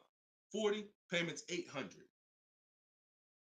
You take a 6-year loan, payments $725. On a used one, we're no longer even talking apples to apples with the vehicle. On a used one, $579 Freener's paying, $725 for a 6-year loan on a used one, 3 years old, 1 year on the warranty left. Then you're on your own. $1,000 a month to buy a brand new one. See, son, you getting mad yet? Are you getting mad yet at the people who taught you not to lease? Now, who should be? Because some of you, if you just tuned in, you might be thinking, oh, Deshone, so should I only lease? No. If you are not keeping your cars 8 years, then you should only lease. Because when you buy, if you keep the car long enough, you can win. Because you're going to pay double what Freener's paying if you buy a brand new one. You're going to pay more on a used one, but eventually you pay off the car, you keep it 8, 10, 12 years. The longer you keep it, you can catch up. You're still not going to, you get what I'm saying? Because Freener's always going to have a payment. If she keeps leasing, she's always going to have a payment. But if you keep buying your cars, trading them in 5 years, trading them in 6 years, trading them in 4 years, you are no way, shape, or form even close to this. You're thousands and thousands of dollars away. There's thousands of dollars more every year coming out of your bank account than someone who understands leasing. Yeah. Tell your parents, tell your cousins, tell your brothers, tell your spouse. This is what I've been ranting about for years, trying to get you to understand. That's why I say there's no way to get a great deal if you don't understand. If your deal's on the wrong foundation, no way to get a great deal. It's impossible, no matter how much you save on the car. Okay? So yeah, we go deep on that today. Good. I'm happy we got a chance to go deep. All right. I see a lot of people typing $signs. You understand. All right, Dolan, shoot the next question up. Skinner, I see you on YouTube, man. It's real. It's real. This is what we do, man. I'm glad we gotta look. I'm the bad news first person, so don't think I gotta share the bad news first, and then but I'm also giving you the olive branch to like you can change this. You can start doing things different. You can start shopping different. You can learn how to make these people big. So go ahead, shoot the next question up, Dolan. Let's keep them coming. We're Thursday. We're live right now, y'all. So if you just jumped on the show, this is our live 12 p.m. show. Type your questions, and can y'all tap the screen on TikTok? Can we shoot those likes up? Can we? If you're gonna spend time with us and you're getting value out of what we're doing, I need everybody who's getting value hit the like button and start tapping the screen if you're on TikTok just to show that. Run those likes up. All right, I see it. See y'all lighting it up already. All right, Facebook, James. I'm an old school guy that was told not to let anyone run my credit. I'm not even sure how to download your book. Maybe you could walk us old timers through the process of downloading it. Unfortunately, I teach an online system. I'll be the first one to tell you my system's online. My system's right here in front of a computer. I've worked personally with probably 1,600 people personally in my coaching program since 2021. They got to know how to use a computer. I've had older people who get their children, who get their grandchildren come because and sorry y'all, my eyes are watering. I got a little something trying to jump on me, but we good. But I would be lying to you if I told you this isn't based on because we use copy and paste systems. You're sending emails, so that's one thing I can say. I wish I could, tell you otherwise. But if you want to use what I teach, I mean, now I've had people who get their grandchildren or get their children because my system to get great deals only takes 90 minutes. It only takes 90 minutes. That's why when you go to the page and you see my book, a lot of you are going to see the first thing I say on my website is this will teach you how to get below market deals in as quick as 48 hours. And the time you're putting in to get those deals is probably going to be about 90 minutes once you learn, as I walk you through my 7-step process. But you got to know how to use a computer. So I'm just being real with you. Like, I wouldn't tell you to get the book if you're not comfortable sending emails, copying and pasting, because it is an online system. So I would tell you, call one of your family members who's computer savvy. Tell them, hey, get this book, work this for me, help granddad out, help dad out. And not only are you helping yourself, but they'll now have a skill so that they can learn, so that they're now making dealers bid and they're at home. That's just me being as honest as possible with you. All right. Great question, though. Great concern. Skinner, what's up, my man? Skinner from YouTube. Deshone, what are the bank necessarily looking for different from what the dealership is? Banks want to lend. So think about where you're at right now. Skinner from YouTube just asked, so what is the banks necessarily looking for different than the dealerships?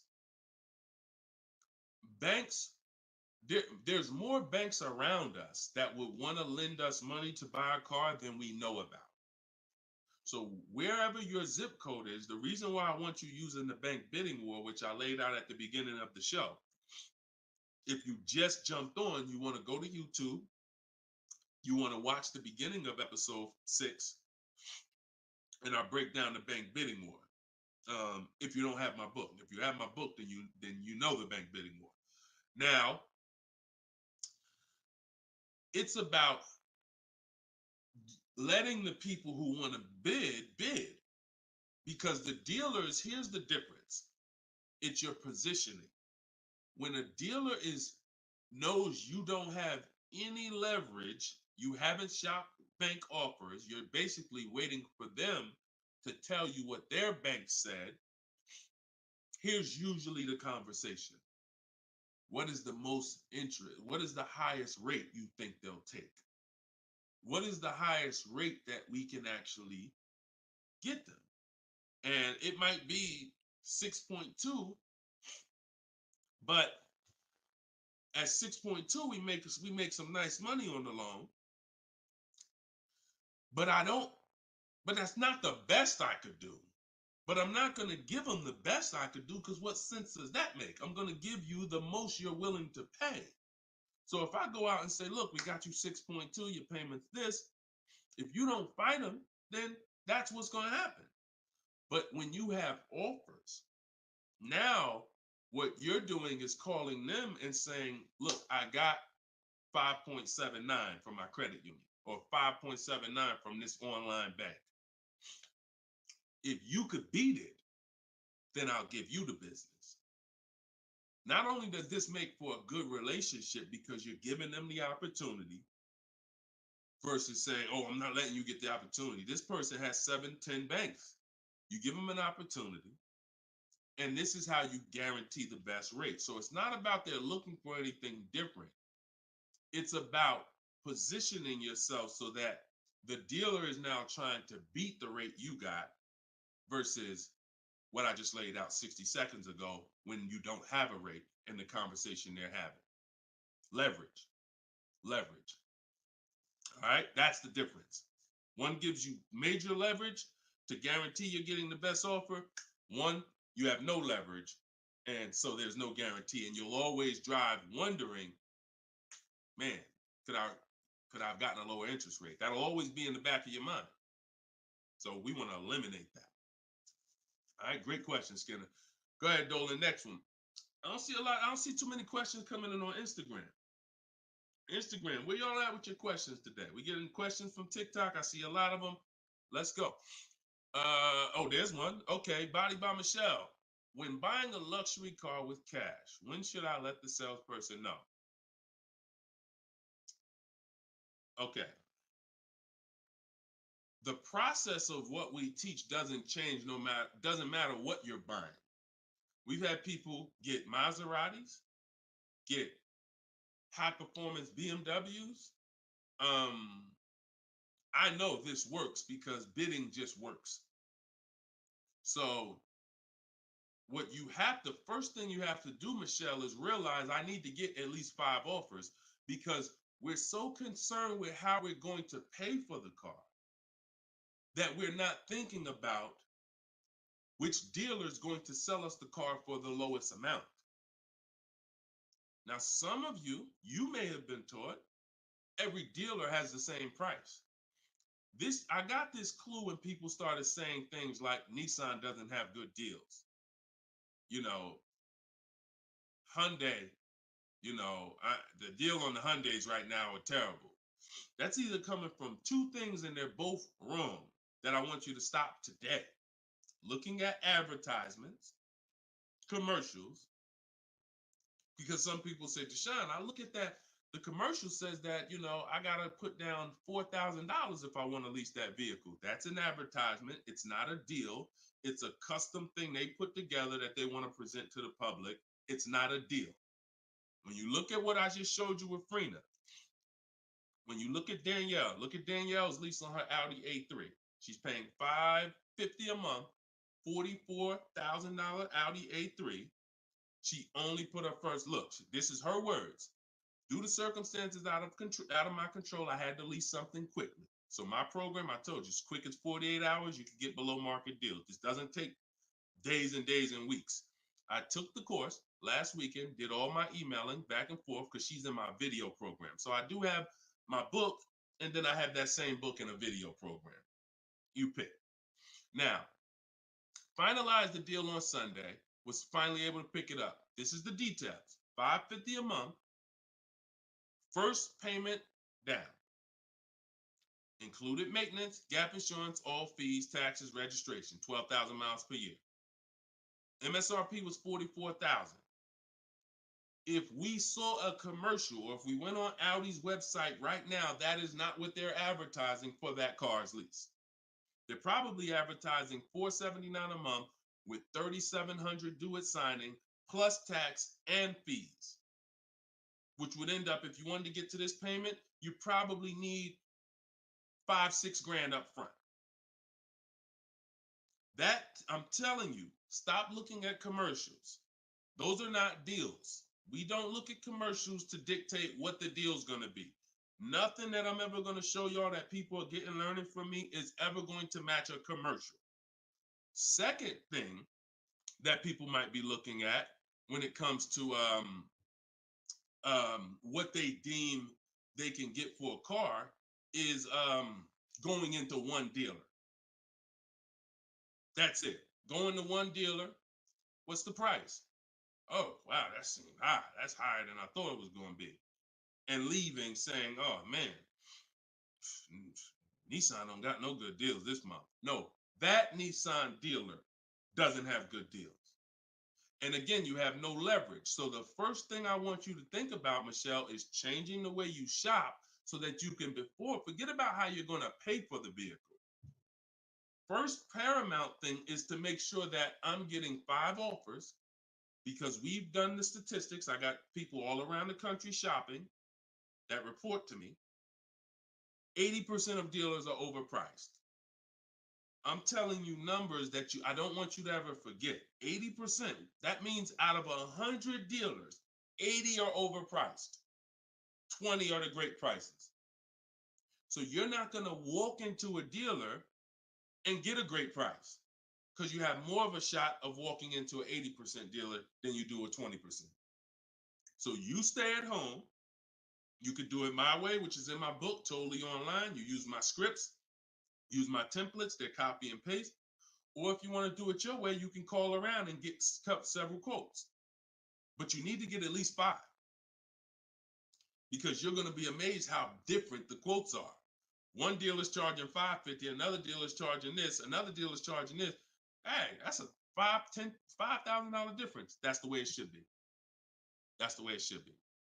Okay? So that's what you focus on, Michelle. Forget it. If you're going to pay cash, keep that in the background. People walk into a dealership all the time. You see it on internet. They make videos about it. Oh, I'm walking in, man, about to get this Lamborghini. Yeah, I want that black one right there. Boom. All right, write him up. Let's get him out of here as fast as possible before he realizes what he needs to ask. Okay, and he don't want to look like he's negotiating. You're going to overpay all the time. People celebrate the cars, but they overpaying for them. So don't focus on how I'm getting the car. Focus on, let me get these offers so I can make sure I get the best price. Once I get the best price, here's the cash. Okay? Great question. Shoot the next one up, Dolan. We're live, y'all. This is our Thursday, 12 p.m. show. We'll be live for about an hour. So we're going to try to get through as many questions as possible, but I don't like to give short answers. And for those of you who like Deshone, I want all the answers in one spot. That's in my new book. It's a digital book. It's called Cars from Home, 7 Steps to Saving Time, Money, and Avoiding Dealers. And you can get yours, have everything I teach in one spot. If you get the 75% off price, it's $24. It'll be in your inbox in 5 minutes. You can get it in my TikTok bio. You can get it in my Instagram bio, or on Facebook, YouTube. We got a link in the comment section for you that you can get your copy at 75% off. But it's only for 30 minutes. Once the timer expires, it does go back up to the $97 price. Okay, YouTube, Hanako. Sorry, hold on. Eyes water, I'm sorry. All right, YouTube, Hanako. What if you guess incorrectly on what your yearly mileage will be for a lease? Can you renegotiate your lease if you will go over the mileage? So some brands will let you buy mileage before the lease ends. So you can buy them, but I think BMW has it where you can buy the mileage for like 15 cents, but you can't be within like the last 3 months or last 6 months, something like that. So everybody, if you do have that option, you want to call your leasing company and you want to see. But I teach to estimate your miles. Like I have a chapter in my book. It's not even a chapter. It's like a little section called Choose Your Mileage Wisely, where we walk you through the math. Now, sometimes lifestyle changes. You were working 10 miles from home. Now you're working 30 miles from home. That's understandable. What I like to do is we always do an equity assessment. Who has a lease, but you didn't know you could sell leases? Type of question mark. If you did not know that you could sell a lease, I want you to type a question mark in the comments, because you need to get familiar, and every one of you who are going to be replacing your cars, whether you own it, lease it, anything, you need to get familiar with what we call an equity assessment. Yep, I see a lot of you. So a ton of you have leased cars and you didn't know that you can sell leases. So imagine how much that's cost you so far. Again, I'm the bad news first person. If you dropped off a car without seeing if there was any equity, then you certainly, I mean, there's no guarantee, especially, but if you dropped off a car 2020, 2021, 2022, oh, you most certainly, there's a good chance you had equity because everyone did. And it was to the tune of, 5,000, 7,000, 10,000. If you had a truck, some of these trucks, $10,000, $12,000 checks people were getting. Now those big checks are over because that was a limited inventory thing where resale values were so high. Almost everyone had equity. But you need to make sure you're not leaving 1,000, 2,000, 3,000 on the table in this market. In a normal market, we always do an equity assessment. So if you're going over your miles, you want to do an equity assessment to see if you can sell it. Because if you sell it, you're out of it, and you can just go lease a new vehicle. But so the equity assessment is you call your bank, you get your payoff. You go, once you have your payoff, you want to ask them. It's only for leases. The second question is only for leases. Do I have a third party restriction? If they say yes, you just need to make a note of that. If you don't have a third party restriction, and there's several brands that don't, Chase, Toyota, Mazda, there's still a couple leases out there that don't have third party restrictions, then you're going to go and you can sell to any of the online bidders, highest bidders. You get all these offers. And look, let me be clear on when you should be doing this. Before you ever think about shopping for a car, you gotta take care of your equity. You shouldn't be shopping for a car and then saying, all right, now let me check and see what equity I got. Because now if you don't, you need to know that up front, because if you have $3,000, $4,000 of equity, that matters going into your budget. Maybe you want to apply it to your next deal. Maybe you want to put it in your bank account, but you need to know about it early. That's why it's the second step in my system. I got 7 steps. Equity assessment is the second step. As soon as you think about getting a new car, your first question should be buy or lease. Should I buy or lease? That means, am I keeping the car 8 years or not? And then the second thing is equity assessment, because that's going to tell you your positioning with your current car. So once you get your payoff, you go to the Carvana, CarMax, Driveway, and you look, you do what you want. I would not suggest you be lazy in this. This takes 20, 25 minutes, and this is your money. So you go to those websites, CarMax, Carvana, Driveway, Kelly's Blue Book Instant Cash Offer, hold on, AutoNation Sell My Car, and Car Google Sell My Car. 6 offers. 6 cash offers, and that's going to tell you your equity position. That's once you know that, because some of you are going to do that and find out you got negative equity. Now you have to plan accordingly. Some of you are going to do that and find out you got 4,000 of equity. Now you got to plan accordingly. Some of you in leases are going to do that and find out you have no equity, in which case, okay, I just need to wait until my lease is up. I can't get out early.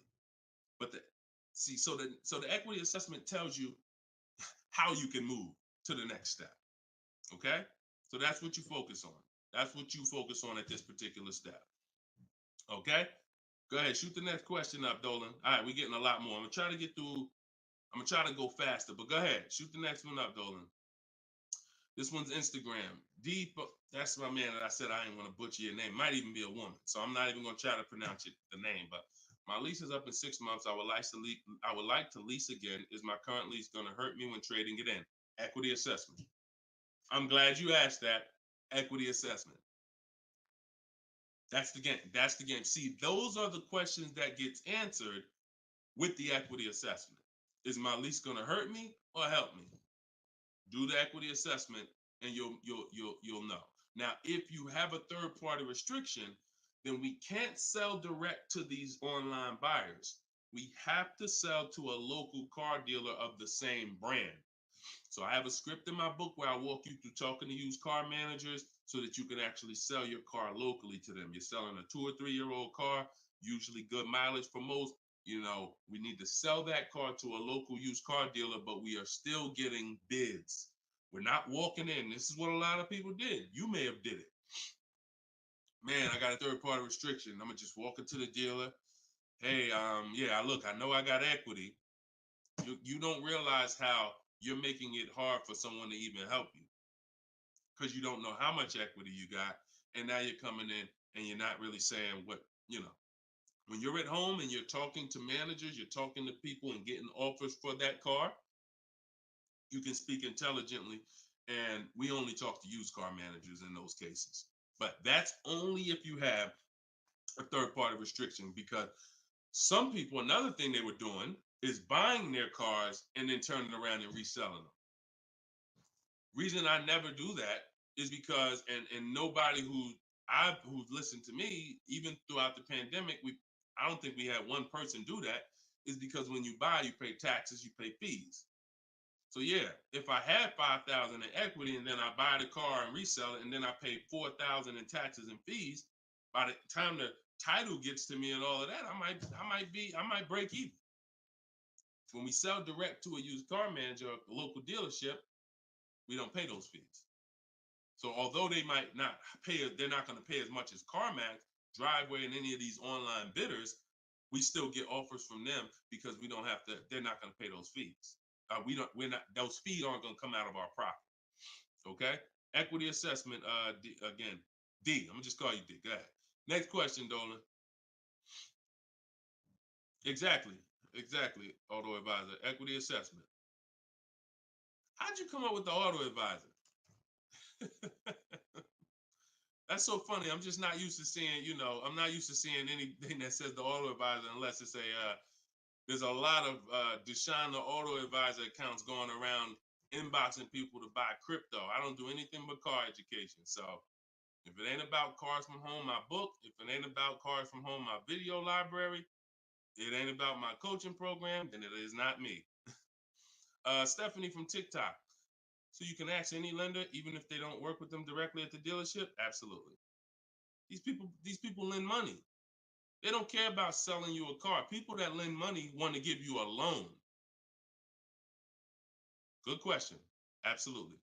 Go ahead. Shoot the next one up, Dola. All right.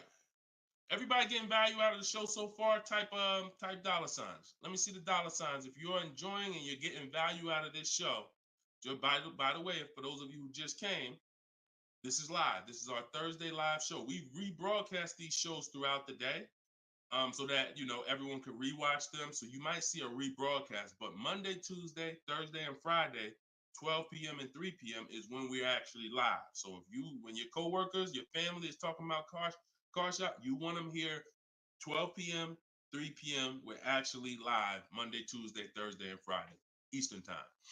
All right. This one's from Instagram. How do you get a great lease deal? Bids. It's the only way. Because all right, so I'm gonna give you an example of how not getting bids will actually deceive you, and you could possibly think you got a great lease deal. So this is Charles. He got a Palisade. Palisade is probably one of the top 5. Definitely throughout the pandemic, it was probably top 5 most popular, SUVs. People were overpaying, and I don't want to, I don't, you might have one. And unfortunately, a lot of people overpaid for these, and they're still overpaying for them. So he reached out to 3,500 dealers. Now he used my system. So this probably took him about 25 minutes. I have something in my book. My strategy is called the 25 to 5. What that is we're connecting with 25 dealers online. And our goal is to get 5 offers. Because if you want to show earlier, I told you 80% of dealers are overpriced. So we're going to get 5 offers, and they're going to be about $150 to $200 apart minimum. Your best offer when you get bids is going to be about $150 per month to $200 a month cheaper. Now, if you're purchasing, hold on.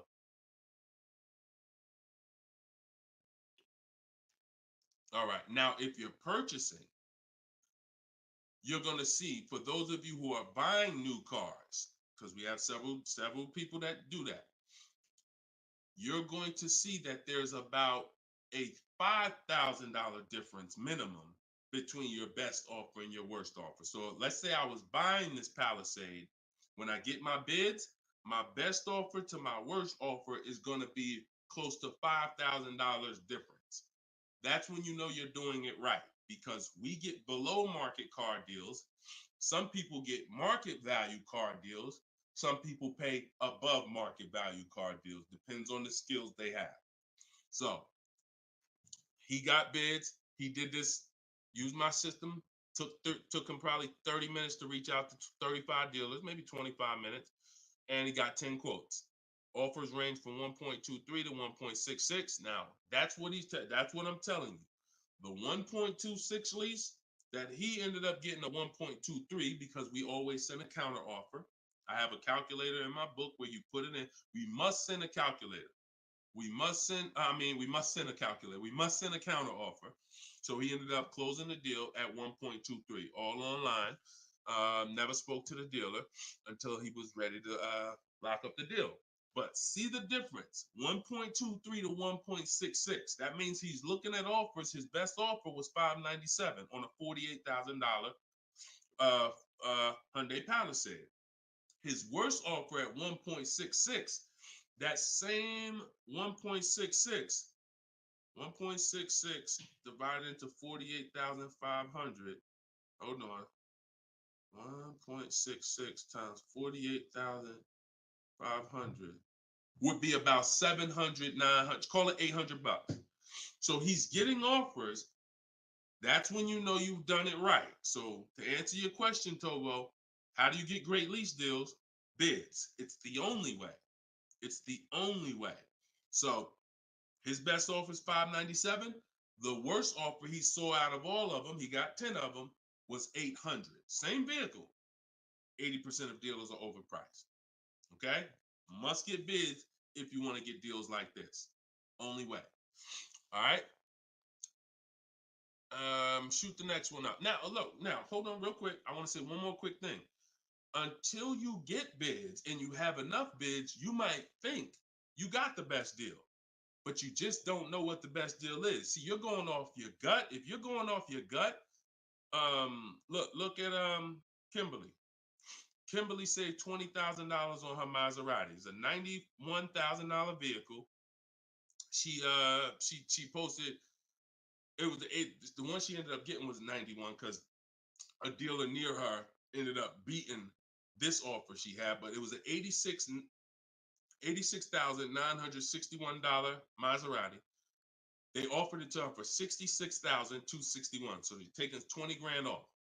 But she had offers that were 10 grand off. She had offers that was 12 grand and 8 grand. And if she would have tried to assume, well, damn, 8,000, that feels good. I mean, shoot, brand new Maserati, taking 8,000 off. That gotta be a deal. See how much money she would have left on the table? See how much money she would have left on the table? So we cannot assume. We get multiple offers. We look at the lowest one. That's how we guarantee. All right? Go ahead. Shoot the next one up, Dolan. Great questions today. Great questions. Let's go. All right. We got Emo on YouTube. I test drove an MD. I'm test driving an MDX soon. Okay. I test drove an MDX as soon as we finished. They tried to get me to run my credit. I told them I'm shopping dealerships, didn't like it, so the manager came in the office and tried it. No again. 100%. You look, y'all. If you don't have a plan, you're under someone else's plan. You follow me? I'm gonna say that again. If you got a light bulb emoji, type a light bulb emoji, type a gem emoji. Remember this. If anytime you don't have a plan, you will be subject to someone who has a plan. And there's nobody that has a plan like car salespeople. We know what we're doing. We are not trained in much. We're not trained in finance like we should be. We're not trained in buying versus leasing like we should be. We're not trained in resale values like we should be. We're not trained in insurance products like we should be. There's more insurances to consider with a car than there is a house. Kid you not. Extended warranty, that's an insurance policy. You might use it, you might not. Tire and wheel, that's an insurance policy. Gap insurance. You have auto insurance. There's multiple insurances that you need to consider in this business, when you're buying a car, when you're leasing a car. We're not trained in none of that like we should be. But what we are trained in is how to make sure we have enough information to sell you what we want to sell you. And so if you don't have, and the least, the people with the least integrity, they are certainly going to try to pin you down with the credit check. Can't give you a credit. I can't give you a quote without your credit. Come in. I need you to be here. When can you come? First question they ask, y'all, right? Who's getting phone calls from dealers right now? Raise your hand and type me if you're getting phone calls from dealers right now for any reason. Bring your car in early. Hey, your lease is almost up. Hey, I saw that we can get you in a new car. We can keep your payment the same. Look, nobody's business. If you're getting phone calls from dealers right now, type me in the comment. Look, Skinner said they blowing me up. So understand the reason why they're doing that is because they want to pin you down. It's just come on in. When can you come in? When I can come in, I get you to talk. Numbers in here, it means you're pinned down. You cannot do this. You're losing all your leverage. So that's why I'm telling you, you're going to shop with a plan if you're following what I'm telling you, if you're following what I teach. Some of you have my book already. Shout out to those who have my book. We're rated 4.9 on Goodreads.com. Appreciate everybody who's reviewed the book.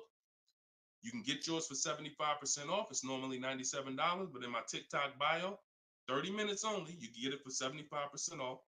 Instagram bio is $24 if you get the deal in the comment section. But you must have a plan because they have a plan and you don't know who you're dealing with. So that's all I can tell you. But I'm glad you stuck to the guns. Even under the pressure, you didn't let them run your credit. You stuck to the guns. Way to go. All right, go ahead, Dolan. This one's from TikTok. Better to buy used or new? Planning to keep longer than 8 years. Thank you for all that information. Letting me know you understand the 8-year rule. I appreciate you. That's a matter of, okay, so if I'm buying to keep more than 8 years, right? Only question between new or used is a question of budget. Can you get everything you want and need in a new car for your budget? Once you get all your bids, can you get all those bids? Is the best bid that's going to win your business on a new car in your budget comfortably, then get a new car. But now some of you can't afford a new car that covers all your needs. Needs are the most important thing you need to think about. You need to know the difference between wants and needs. Needs is, I got 3 children, I need a third row. Need is, I drive on the highway a lot. I need a car that has good acceleration. That's needs. Needs are things where if you don't get them, you're not going to like the car, you're going to trade it in because it's not doing the basic things you need it to do. That's needs. Wants is, I like to have the sunroof. I don't need it though. But if I can get it in my budget, I'll take it. I like to have this. I like to have that. These are wants. You got to know the difference. Unless your budget can buy everything. But if you can't get everything you want and need in a new car for your budget, then we go used. But if you get everything you want, there's plenty of people who are like, you know what, Deshone, I am a long-term person. I'm keeping more than 8 years. I could afford both. I only get a car every, only once a decade. I want to get a new one. That's fine. And some of you are like, you know what? I really want to go with even more value. So I'm gonna look to get a pre-owned one, not 30% off the price, 20% off the price, 40% off the price. That's fine too. There's no right or wrong there. Just go through it and pick the one that works for you. Great question. Okay. And now I have while you putting the next question up, Dolan, my process for shopping for new cars and leases is totally different than the process we teach on shopping for used cars. It's entirely different. One is called the 25 to 5, where we're reaching out to 25 dealers online, connecting with them, looking to get 5 offers. The other one is the multiple marketplace strategy, where we're on all the online marketplaces where used cars are, and we're narrowing down. We're looking at the used car market, the low prices. We're turning on alerts on our phone so we get notified whenever there's a new car that pops up. Totally different process. Both are online, But with a used car, we cannot do 100% of our transaction online. Sometimes with new cars, we've had people who never left their house. They just went to test drive the car and everything was done online and the dealer delivered the car to them. That's fine because it's a new car. No one drove it. With a used car, we must test drive. So we can only do about 90% of our process with used cars online. 10% has to be in the dealer. Okay. Miss Dollface on Instagram. When is the best time of the month to purchase a car? There is no best time. And I'm gonna tell you why. I know you pal. What's the time that you've been taught? I want to hear from you. Like, go to your keyboard right now. What is the time that you've been taught is best during the month to buy a car? And we got a bunch of people on here, a bunch of different people. Tell me the time that you've been taught is the best time to buy. And then I'm going to tell you why that's not the best time. Right? And I know what everybody's going to say. We all going to say the same thing because we were all taught. Well, now I can't say we because I was in the business. Exactly, HBD, end of the month. Cherie said November. Tothy on Instagram, end of the month. Look, Skinner, around the holidays. So your answer, Skinner, was about the same as Sharice. November, coming into the holidays. Now, I want you to picture any other business because what I'm trying to get you to see is that you are taught, programmed to shop for cars different than you shop for everything else in life. Everything else in life, because if you had a business where every single time at the end of the month, just dozens and dozens of people just came into your store because that's what the marketing did. Are you more, and let's really use some real terms here. Are you more desperate to sell something when the store is packed? Or are you more desperate to sell something when the store is empty? See, I want to tell you a story. If I could get you to continue to keep these stories in mind, it'll answer your questions. Now, obviously, everything's in my book. Some of you have my book and you understand all of this is laid out for you. But even as you're listening, I want you to grasp concepts that you're going to see. Are you more desperate to sell something when the place is exactly, Toothy, when the place is empty? Place is empty. If I got a store and I haven't opened up that register all day long, it's daggone 5 p.m. I haven't seen one customer. I'm desperate. But if the store is packed, man, I ain't thinking, what are we giving deals for? You know what I'm saying? What are we giving deals for? The place is packed. We're not desperate.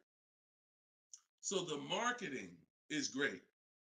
The marketing makes you think, oh, end of the month, we're getting the best deals here. There's clowns up here. They got daggone balloons. They got the guy outside with the arms blowing. They got signs everywhere. This is what the place is a carnival. Why do we need to give away these cars? No. You don't want to be sitting next to somebody and Jim drives off with a car and Jim like, all right, man, have a good one, man. Yeah, you here too, man. We was here the same time. Great. Yeah, man, I'm going. And you sitting there and you going to say no to a deal. Salesman looking at you like, hey, look, do you want it or not? Because, we're real busy. There's people waiting in line. Do you let me know? So it's the pressure. It's the like. So I say that to say what you've been taught, the holidays, the end of the year, sounds good. But you're much more likely to get a deal when there's no one in the showroom. The 10th of the month, the 2nd of the month, place is dead. And I like to make sure you're positioned. So what I teach is something you need to have 2 dates in mind. 2 dates. Every time you're shopping for a car, I teach you need to know these 2 dates. The as soon as date and the no later than date. The as soon as date is the soonest you can buy a car. Soon as you can buy a car, as soon as date. You're not in the market until your as soon as date is today. Step 5 in my process, my 7-step process is in the market, getting offers. I can buy something today. That's my as soon as date. My no later than date is my deadline. Now you have to know these 2 because the time in between is your leverage. So let's just say my as soon as date is today. I can start looking at offers. But my no later than date, I got 2 months. 2 months. I need to have a car by this time, 2 months from now. That's my deadline. I got all that time in between to say no. I got all that time in between. Now, when I'm contacting dealers, when I'm looking at inventory, I can look at trends. I can see are the prices dropping. I can have alerts on my phone, getting access to the new inventory. This is our process. So some of you are like, Deshone, I need a car in a week. Well, you still have a as soon as date and a no later than date. 3 days, soon as date, no later than, doesn't matter. So you have to know these 2 dates because in between is your leverage, which is why I don't want you emergency shopping unless it's an emergency. Okay? I don't want you emergency shopping.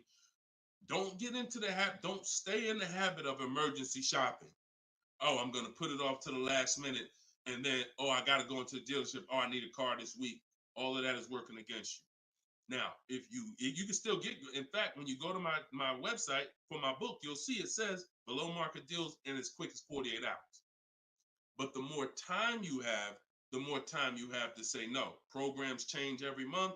You see deals change, lease programs change, rebates change. And so when you have inventory changes, so if you're looking for a black or blue car, all these dealers don't have one right now, but they got one coming next month. You can, that's fair game for you because you have time. So these are all the benefits of getting in the market 3 months early and learning how to look at the deals. If there's a great deal now, we jump on it. If there's not, okay, I'll look next month. And that's what I did when I got my mother's lease on her Mazda CX-5. October, I was looking at the deals. I didn't like them. Got all my offers. I said I didn't like them. Now, the great thing is I made contact with all these dealers. So they know. Now I'm following up next month. Hey, just checking in. How's the deals looking for this month? November, didn't like them. 3rd month, December, got the deal I liked. Wrapped it up. So don't always think time is an asset. Time is an asset. Now, if it's an emergency, that's fine. We got to get a below market deal. We only got a week to do it. That's fine. You better have a strategy.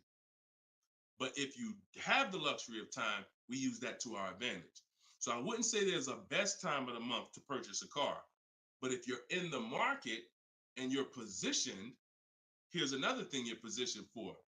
Every now and then we come into the dealership. When I was at Mercedes, when I was with General Motors, it happens all the time throughout the year.